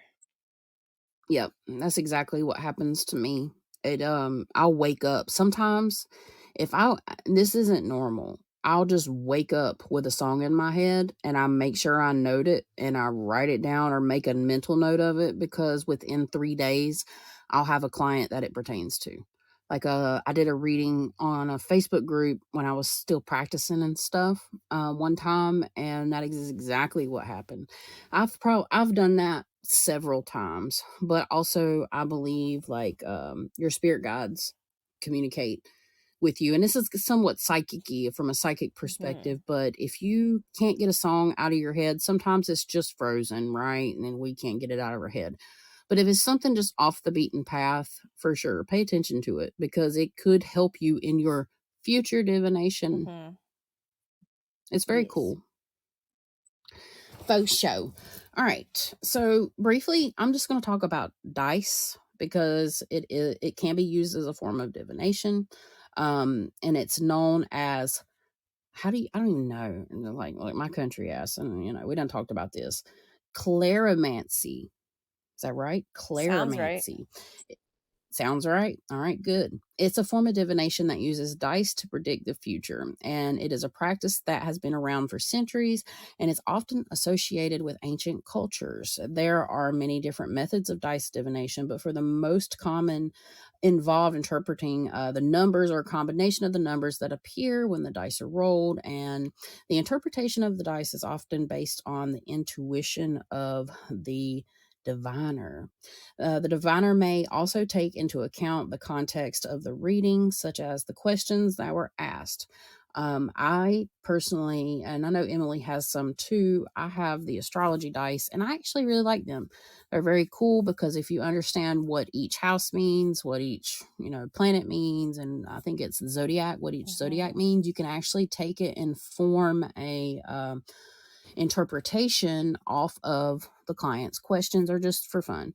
It's a lot. It's actually a lot of Yeah, fun, I honestly. use blank dice, and then I write on them too. Yeah, and that's really cool. I would like to try to do that one day myself, because I mean that's the fun part, is you can assign whatever you want, and however you want to do it. But yeah, it is just one way to do it. I would say it's relatively safe because it's something. I mean, it could have the double-edged sword here, but it's mainly done through your interpretation of the luck of the draw. And then what spirit was just talking to me about, for whatever reason, or just said to me, is quantum, the quantum possibilities or probability. And I don't know why, but we'll just leave that there unless you want to add to The it. quant.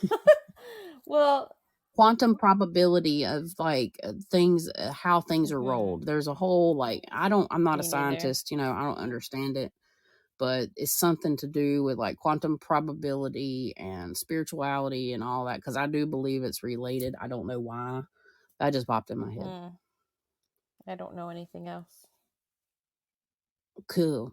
All right. So now we're going to move. We're going to, instead of just talk about a specific thing, we're going to talk about the element of fire, because fire can be read in different ways. So you have fire, smoke, and candles. We kind of just grouped all these together, and me and them are going to take turns just briefly talking about it. A lot of people use this. You will see this a lot of places. People read the candles or the smoke or whatnot. So yeah, you want to go ahead and kick off the first one for Which is us? Flame. Flameo Chapman. Well, you probably won't get that reference. Anyway, it's an Nope. avatar. Yeah, anyway. Flame divination is a form of divination that uses the flame of a candle or other fire to predict the future. It is a practice that has been around for centuries and is often associated with ancient cultures. There are many different methods of flame divination, but the most common involve interpreting the shape of the flame, the color of the flame, and the movement of the flame. The interpretation of the flame Flame. is often based on the intuition of you say diviner, I say diviner, potato, may, may, Country, may northern. also take into account the context of the reading, such as the questions that were asked by the client. And it reminds me of the red woman in Game of Thrones, Melisandre. But yeah, flames. Yo, I used to be infatuated with flames. I bet. I My my username was Flame Chick. you're you're such an 80s child. Oh my God, flames and stars. And now I know why. You want to? I'll tell Mhm. you why. Because it's not hell. It's my inner It's flame. That's what I teach other people to do. I ignite my inner flame. I am infatuated with that for whatever reason. And stars, I've always been infatuated with astrology. stars. Yep. And my first car was a red Mitsubishi Eclipse 1995. That bitch was sparkling when I got her, and she got decked out with flames too. The flame dice, the flame fucking seats, and I don't care what. No, it was bomb. And I had 2 10s and a band pass in the back. So you probably don't know what that A two means, what but and a what in the back? 2 10s and a band No, I have no pass. idea. Viva la Okay. bam. So no. There's only like a 6 year difference here, but 2 10s and a band pass. If you know what it means, leave us a comment down below. But yeah, so flames, definitely you can watch them dance, and there's different ways. There's different colors associated with it. There's tons of different ways to read the flames. We're not going to go into how to do that, but we are going to talk about smoke because that is the other way. So you have to have smoke. Basically, you have to have fire. They go hand in hand, but they're done similar, but they're different things in a way. Smoke divination, also known as capnomancy, capnomancy, is a form of divination that uses smoke from incense or other burning materials. It is the practice that has been around definitely for a while, and again associated with all kinds of cultures. It's definitely very common among those that practice certain types of witchcraft. Actually, these days, I think that's more where it's more common. Uh, in my opinion, I don't know. And there's different methods, of course, but it's basically I've heard if the smoke goes up in a straight line, the energy's fine. But if your smoke's like going off in all kinds of directions, then there could be basically a spirit, messing with it. So the smoke it's the different rolls, it's the different color, not well, the thickness of the smoke, it's the way the smoke goes up, That's it's what all she kinds of said. different things. Yeah, exactly. And yeah, but smoke is definitely one of the ways that you can do divination as well. Then we got some candles. So, candle divination, also known as ceromancy, is a form of divination that uses the flame and wax of a candle to predict the future. It is a practice that has been around for centuries. So basically, like twin flame readings, a lot of times people will use them for that. They monitor the rate of the candle burning, the wax burning, the way the flame's moving, the way the smoke's moving. Are the flames conjoining together or are they pushing apart? That's a common practice that I've personally seen in the modern era here. And then they also, you can use candles for doing like work, like energy work as well. And you notice sometimes you're supposed to set your intentions into the flame, into the candle or whatever, and you notice how the flame is flickering and everything. But when you combine the smoke and the flames and everything together, most of the time, if people are reading smoke and fire, it's coming from a candle or it's coming from incense, whether that's formed in just like a stick incense or your incense bowl. So I just wanted to put candles in there too because that's pretty common. But yeah, so that's why I included candles. That's pretty much all I have about candles. We could talk a lot about candles actually. There's a lot to it. They're actually very helpful tools. In my opinion, I enjoy using them. Next, we're going to talk about tea leaves. So, tea leaves is a divination known as, oh God. Yep, Tasseography. tasseography.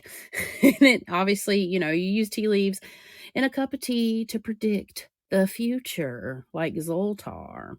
So I personally have never done this.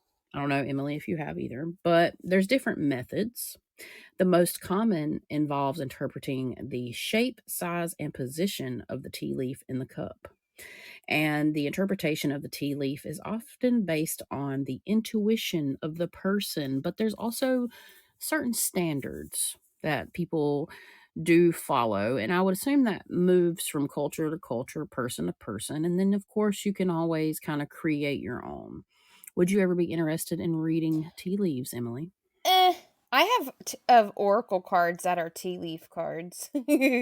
Cool. But I do use bay leaves sometimes, but I don't read them per se. I have other purposes for them. I just read the bubbles in my bubble bath. It's fine. Right. But yeah, I've personally never done it. I know it's definitely ancient. It's an ancient method for sure. One that might be not as ancient but could be older is coffee grinds, Emily. Coffee grind divination, also known as the same thing, or is it Cafeomancy. cafe-omancy? I want Cafe-omancy. to get me my cafeomancy So you're on. pretty much reading the grounds of the cup of coffee. So it's the same thing as the tea leaf one, but with coffee grinds. Yeah.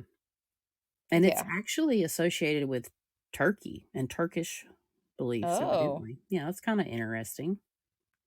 Wow. You learn something new every day. Yeah, this was most recently brought up to me. Mm-hmm. Um, they interpret the way it sticks to the side of the cup or whatever. I'm not going to have any coffee grinds in my cup. They're going to be in my filter, so I'm going to have to look Mm-hmm. into my filter, right? I don't drink coffee, so I don't buy That's a it. bummer. Ugh, no thank you. Okay, it's over. Our relationship's done. Off. Ugh. Ugh. Off. Done. Next. I'll drink Anyways, rum. egg yolks. So every time I think of like egg yolks, what's the first thing that comes to your mind when reading egg yolks? I'm just curious if it comes to you Um, too. doesn't it have to do with like if your egg breaks or your yolk breaks I'm versus it sorry. don't? Yes, yeah, there's certain things like that, but I meant sorry, I meant situational. Do you have any reference to the egg yolk? I don't know. I'm just seeing if Oh, you. when you get two egg yolks, that's good luck in your egg. Yeah, but I was thinking along the lines of like not old Salem shit. Salem. Like how that's why one of the witches got burned at the stake because they caught her reading egg yolks. I don't know if that's a myth or not, but that's the first thing I think of every time I think of egg yolks, and I see them in forming a coffin, and I don't know what movie that's from. Oh. Yeah, but yeah, there's different meanings. You are right, very much so. And let's see. I don't know. I've never really tried it, but yeah, it has a lot to do with if it's double eggs, does the yolk break, does it not break, I don't know. I don't really know Mhm. much else about it. I can't really give you much more of an I explanation. know you can use egg yolks to see if someone's been cursed, Right? I but I think don't. that I was gonna say I don't know the specifics to it, but I think I know people who do. But that is a thing. yeah, it definitely is. Um, I don't know. I might try it one day. We need to try. Well, you know what? We need to try some of these one day, just to Hmm. see, like, and maybe learn about it. I think it would be fun. I don't know if you're comfortable with doing it, but I think I would be more comfortable with doing things like this than like a Ouija board. Word, me Honestly, too. I'm just saying. I'm just saying. But talking about eggs and like animals and leaf and teas and all that kind of cool stuff. Now we have nature things. So Emily's got some goodies for us to Yes, talk sir. about. Yes, I do. So this I have a bunch of examples under here. So we have augury, which is a form of divination that involves observing and interpreting the behavior of birds. So a good example has to do with like counting crows. That's a thing apparently that I learned a few months ago actually. And is based on the belief that birds can convey messages and omens through their flight patterns, calls, and interactions.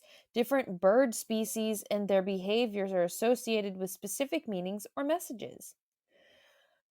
And then we have botomancy, which has to do with using plants and herbs and interpreting the shapes, patterns, or characteristics of plants and their parts, such as leaves, flowers, or roots. This practice can involve casting or scattering plant material and then interpreting the resulting patterns or how they fall. It's almost like throwing bones in a way. Then we have weather divination. So, weather patterns and atmospheric conditions have been used in other cultures. So, in ancient times, people would observe the behavior of clouds, wind, rain, and lightning to interpret messages or predict future events.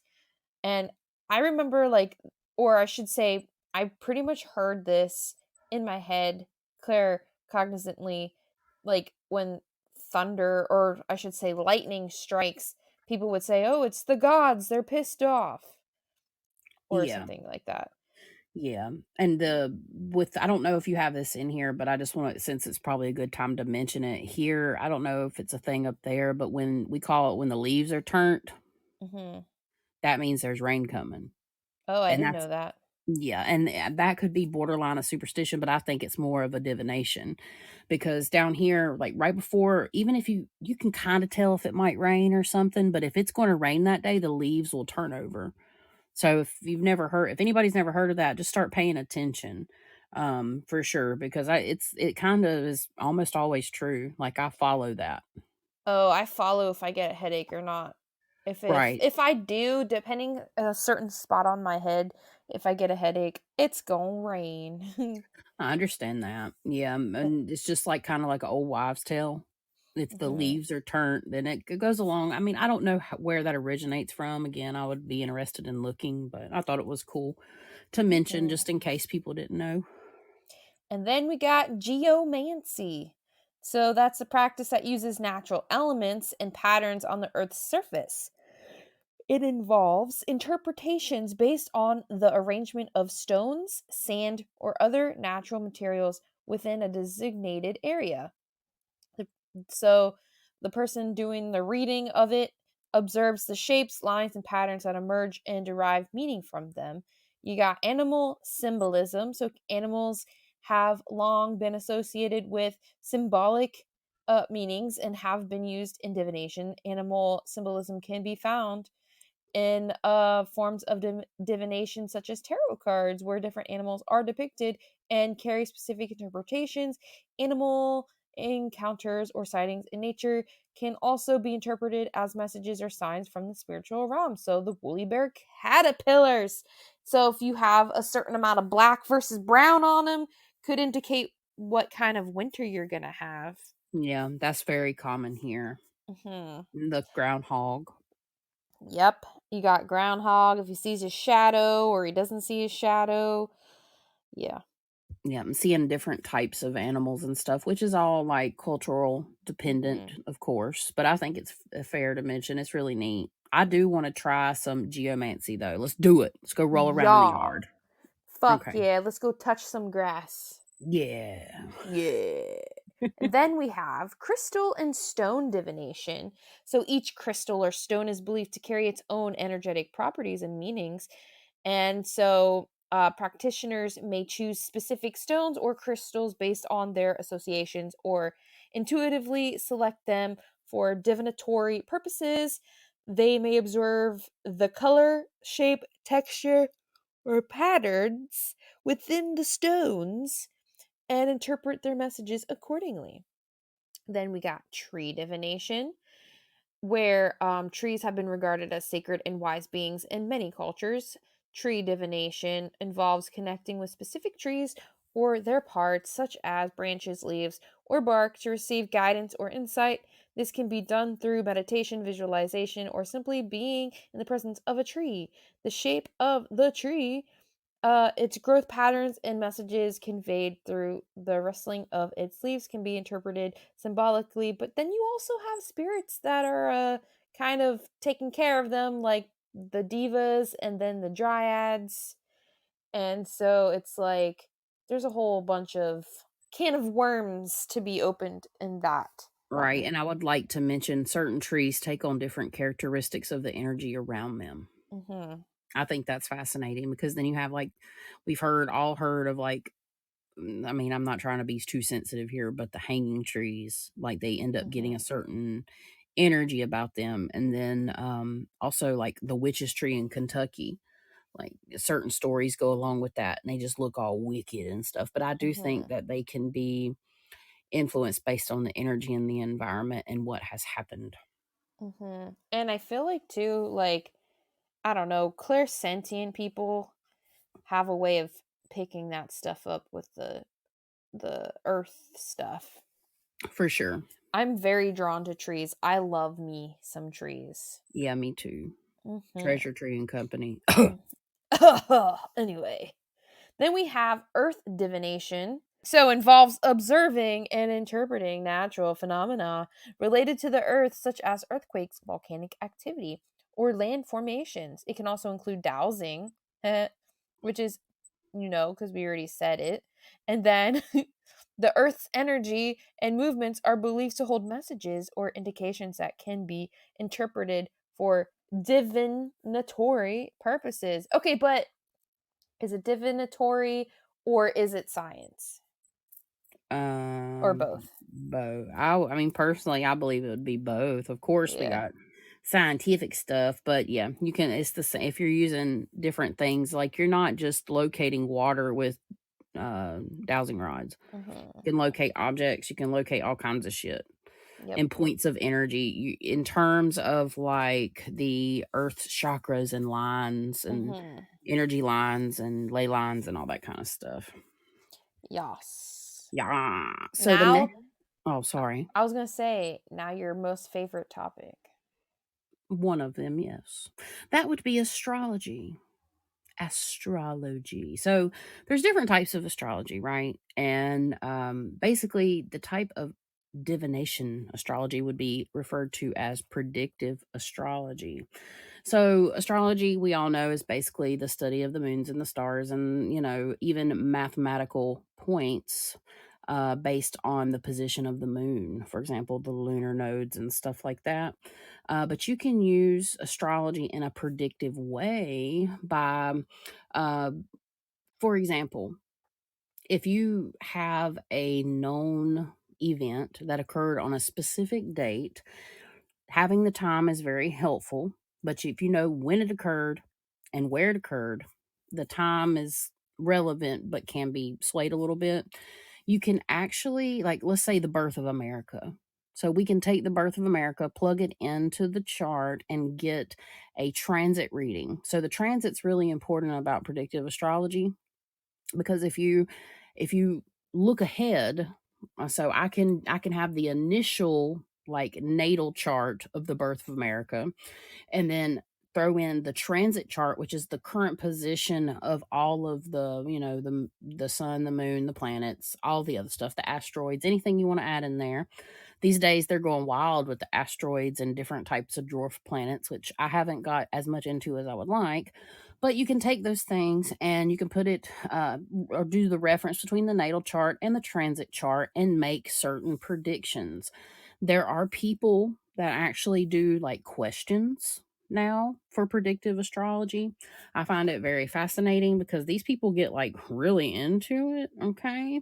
And it can determine things like where a person is at in life. And I've known of people actually trying to identify literally where a person's at. And there has been some success. One thing I can say about astrology is it is highly accurate if you know what you're doing, in my personal opinion. And it does come with a point of interpretation with the, okay, so it basically goes hand in hand sometimes with intuition. But even if you don't have intuition and you learn astrology, you kind of get it. Like you can still understand something. I will say that.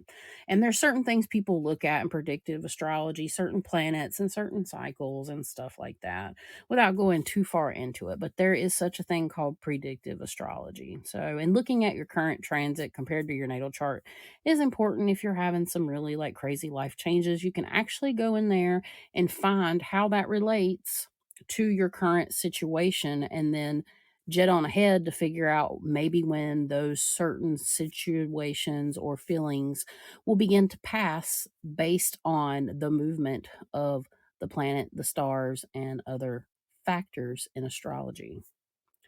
So, yeah, that is a form of divination. Mhm. Next, we have scrying. So Enlighten. scrying divination, also known as crystal gazing, is a form of divination that uses a reflective surface to see visions of the future. It is a practice that has been around for centuries and, associated with many ancient cultures. There are many different methods of scrying divination, but the most common involve gazing into a crystal ball, a mirror, or a bowl of water. That makes sense as the bath water. The diviner may also use other reflective surfaces such as a pool of oil or a black mirror. You ain't gonna catch me using a mirror, let alone a black mirror. Oh man, yeah. I've seen some really cool pieces of jewelry though lately Mhm. that's like that, and I'm tempted, but I won't use it, but I'm tempted. I'm just saying. Mhm. To own it. Yes. The diviner or the diviner then focuses their attention on Diviner, the damn it. on the reflective surface and waits for visions to appear, aka Nostradamus, who was a French physician and astrologer who lived in the 16th century. He is best known for his book of prophecies, the Propheties, which I can't pronounce fucking I don't French. know either. It's got that little hyphen there. I'm Little cooked. prophetess. I But don't yeah, know. everybody knows Notre Dame, and it's just his form of getting the information. Like Mhm. that's how he got it. He used commonly ink and water. Oh. Yeah, that was a very common thing for him to do, and he would see his visions through the ink and the water. So he Mhm. was a scryer and an astrologer. So I mean that does help too, and very well could have used a form of predictive astrology. And was probably clairvoyant. Yeah, Yay. lots of things for sure. Because how? I mean, some people. I mean, it's a really hot topic a lot of the times, especially when something happens. Mhm. All right. Well, next we're going to move on from Notre Dame and scrying to palm readings. Very interested in palm readings, myself personally. So it's known as palmistry. This is very common. A lot of people associate fortune tellers and psychics and stuff with palm reading. It actually makes very nice decorative stuff. I have one myself. I Um, want one. I want one of those statues with yeah, everything on it. they're really cute and they're very interesting. Um, and it's been practiced for a long time. We all know that. And basically, there's different points of reference on the hand. So each finger represents like a different planet. Then each section of the finger represents, I believe, don't hold me to this, the zodiac. And then there's different lines. You have your lifeline, your love line, and everything else. And there's certain identifying factors on the hand. I believe it's between your lifeline and the top line. But anyways, for example, if you have like an X on your hand between these two main lines that go, I could I say do. horizontal, then you are known as being an intuitive person. Nice. How about them apples? I But yeah, got it so on both hands. I actually have multiple X's yep. in those And there's lines. Yep, and there's different meanings. So, like under each different finger where it represents a certain planet. I know there's different planets all around the palm, but there's different ones under each finger that kind of represent the planet, like right under it. I think more so, and each marking under each different finger has a different meaning and representation in terms of that too. So, but there's much, much more. I mean, it goes really deep. You can read both hands. You can read one hand. Everybody has their own interpretation of palmistry, but overall, it's been done for a very long time and it's very well known. And I actually, when I was younger, I um, tried to start looking into that about the same time that I was looking into astrology, which was kind of around the age of like 12 and 13, maybe even 11. And I actually did that for my teacher in sixth Mhm. grade. I just remembered. And I looked at her hand and I told her, she was in her 50s, and I looked at her hand and I said, "You're only going to marry once." She's like, I flipped that teacher out, and that teacher, and I told her a couple other things. And that teacher treated me different for the rest of the year. So Oh.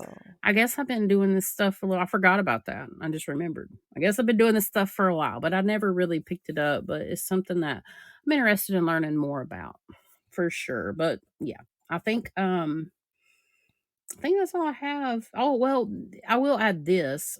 There's different types of colors of the palm too. That Mm. yeah, I know that's interesting. I don't know anything about it. I'm just going to be very forward, but I would like to learn more. Mhm. Next, Emily, we have bone throwing. Yeet. All right. So, bone throwing, also known as osteomancy, is a form of divination that involves throwing bones to predict the future. You'll get I some osteoarthritis if you keep throwing them bones around. already have osteo. I already have Me arthritis too. and osteo fucking porosis probably soon. That's all I thought about was osteoarthritis or whatever, Yeah. osteoporosis and bone throwing. Yes, we can kind of laugh about it because we both have that. Thanks. Mhm. All right. Sorry. Thank you, genetics. Yes. Yeah. That So 80s yeah. and 90s food. So as the children say these days, you yeet the bones and they predict the future. But anyway, the bones used in yeeting or throwing can vary depending on the culture. In some cultures, animal bones are used, while in others, human bones, are used. The bones are typically Ugh. thrown onto a flat surface, and then the diviner then interprets the way that the bones land to predict the future. The interpretation of the bones in bone throwing is often based off the culture. Yes, of the Yeah. person throwing them. People be dying these bones these days. That chick on Ah, TikTok, I done learned how to dye bones. the shape of the bones are important. Or the That's what she said. yeah. And while in others, the way that the bones land is more important. The diviner, I'm sorry, but I have to say it the way you say it. The Yeah, I've diviner tried not. I've holded back the jokes so hard. Just keep going. I'm gonna pause. I'll mute myself. many may also take into account the context of the reading, such as the questions that were asked by the client. So here are some of the cultures that have practiced bone throwing. So we got the Mesopotamia.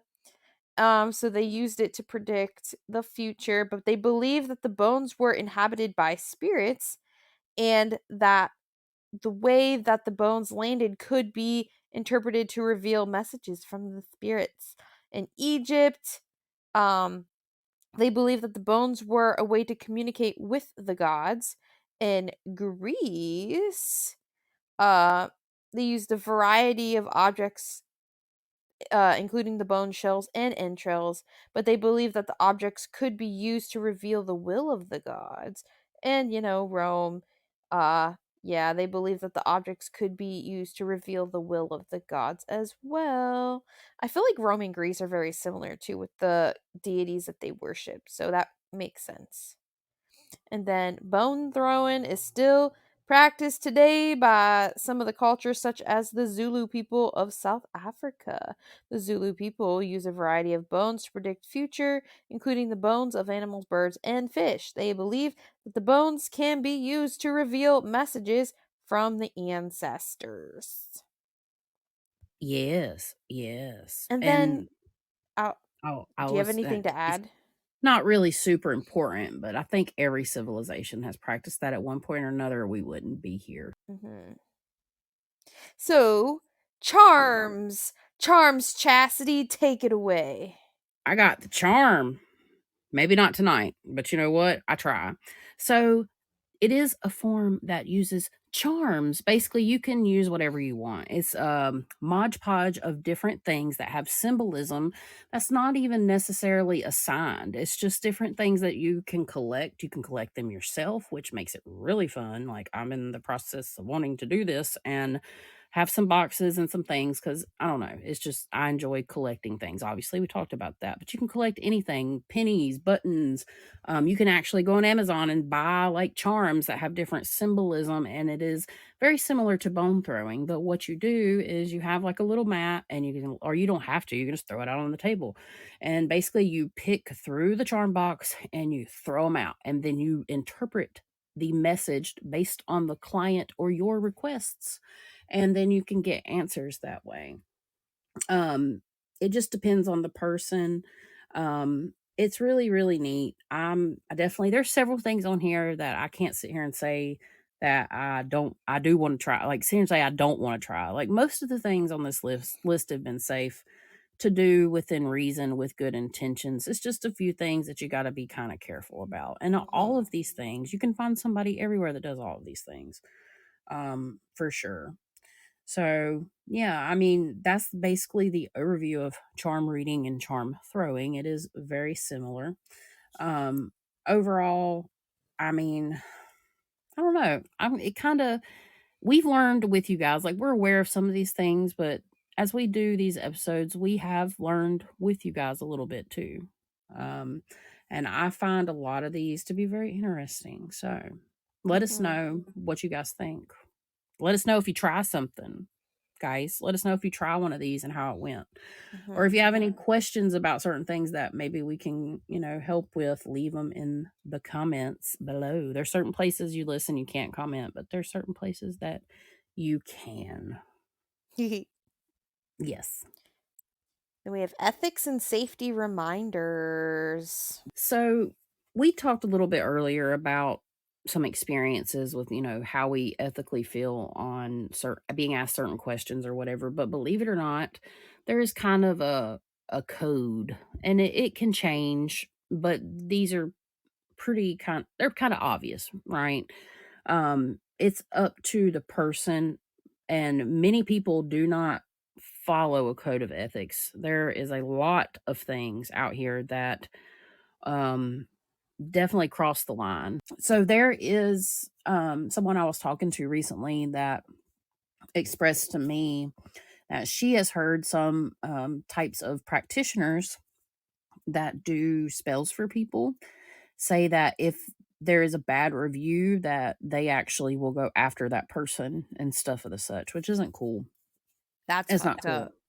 Yeah, it's not cool at all. There's a very twisted perception when it comes to certain things, and it's based on different beliefs and practices and stuff like that, of course.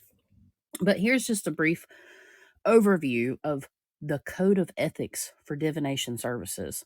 And I think it's something that needs to be said. And I mean, it's obvious to most people, but I think it's important to state it. So, first and foremost, I will serve the best interest of my clients, and as such, I will conduct my professional activities without causing or intending to cause harm. I mean, naturally, that's not why we do this, but obviously some Mhm. other people do. I will remain professional, of course, throughout the engagement. I will treat all of my clients with equal respect, regardless of their origin, race, religion, age, gender, or sexual preference. Notwithstanding the above statement, I will knowingly read for anyone under the age of 18. That's really important, guys. Y'all can't be reading. If you're 18 and you've got a sister that's 17, that's your business. But if you're performing business, you gotta be 18 plus, because it can cause a lot of problems if you do. And the next one is basically, I will not do a reading for someone that I'm not reading for, or you do not have a direct relationship with. Emily was stating earlier, we do not read other people's intentions because it can get kind of sticky, and then you're getting, especially for relationships, it can be really, really bad. Being confidential about the names of the people you're reading for, the information, unless you have permission, it is not cool.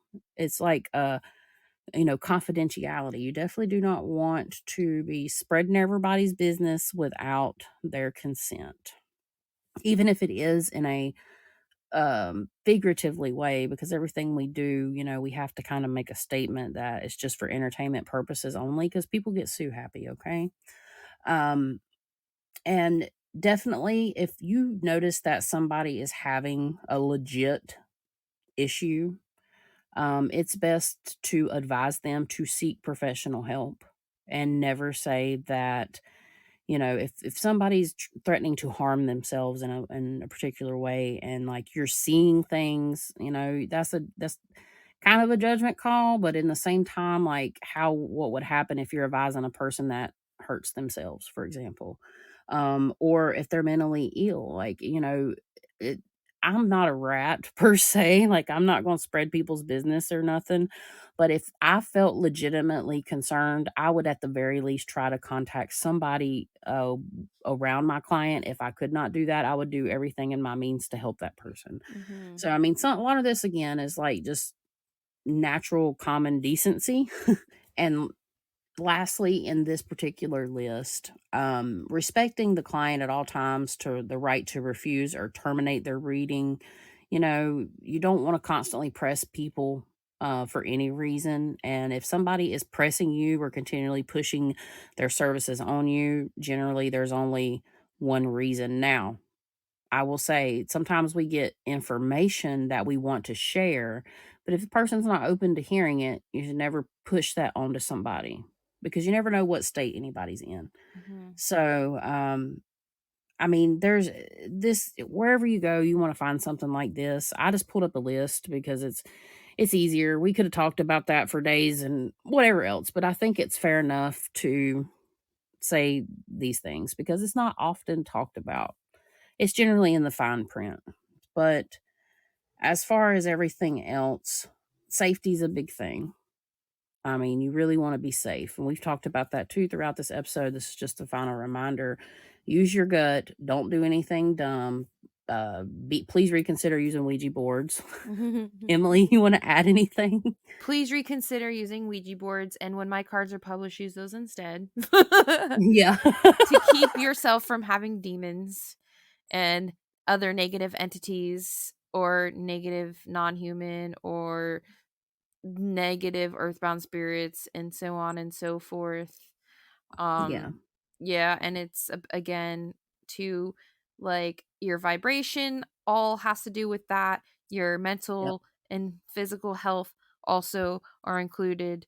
Don't be doing things like when I'm sick or not feeling well in any shape or form, or I stay away from doing anything like channeling and tarot because I don't want my potential like lower vibratory state or just anything to work off of my, bad health or mental Yeah. Your health, illness. any Yeah. illnesses, because they will wait, negative shit will wait for you to be at your lowest or weak point to fuck with you.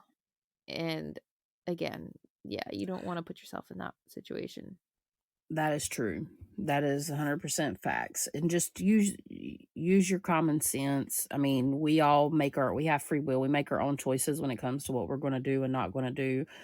But yeah, that pretty much sums everything up Mhm. about divination. We just wanted to bring you some interesting ways to do it. And like again, a lot of these ways are safe based on, following practices and, making sure you're doing it and quote unquote, it's not the right word, but the right way. Like make sure you're in a good place Mhm. and you feel comfortable with what you're doing. If you're going to be doing it yourself, and if you're looking for somebody to do this for you, make sure you feel comfortable with the person that's going to do this for you. You can tell if people are in it for money over helping a client. Mhm. Like so, it can still involve money either way, but some people really know what they're doing and some people really don't, and some people may even try to take that information and use it against you. You have to be careful and just make the right decisions Mhm. ultimately. But yeah, that pretty much wraps up this episode. I believe we have one more uh episode in this series. That'll be episode 27. Then we only have 3 more left. Ding ding Mhm. ding. We've got two, hopefully two. We're planning on two special guests. Both of them have said yes, but we have to completely confirm, and then we Mhm. might have something coming later. I'm going to stop there. Dun dun dun. Yeah. So We've got 4 total episodes, 1 more left in this last mini series. Emily, would you like to wait to tell them the title in suspense? Yeah, they can guess. Gotta Uh, you gotta be you gotta guess. Yeah, and it'll be an important topic.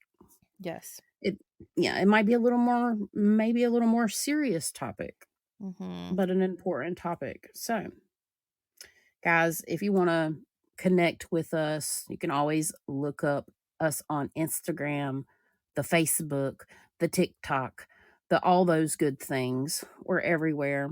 Definitely follow us on YouTube. We have a YouTube channel too, and you can listen to the podcast there if you're not already. And anything else, Emily?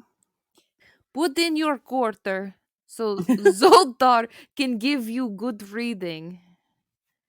And he ripped us off because he took our quarter, and that's a wrap. Hey, if you have a haunted story you want to share, you can email us at lightsatmidnightpodcast@gmail.com. Get in touch with us there. We'd love to hear from you. We really appreciate y'all hanging around and checking it out. And yeah, thank you so much. We are super excited to bring you some super awesome content. We really appreciate you guys checking us out. Thank you to all that took the time to listen to this week's episode. Your support means the world to us. And remember, all of us have the ability to shine brightly and shed positivity, even in the darkest of places. Stay safe, stay well, and light it up!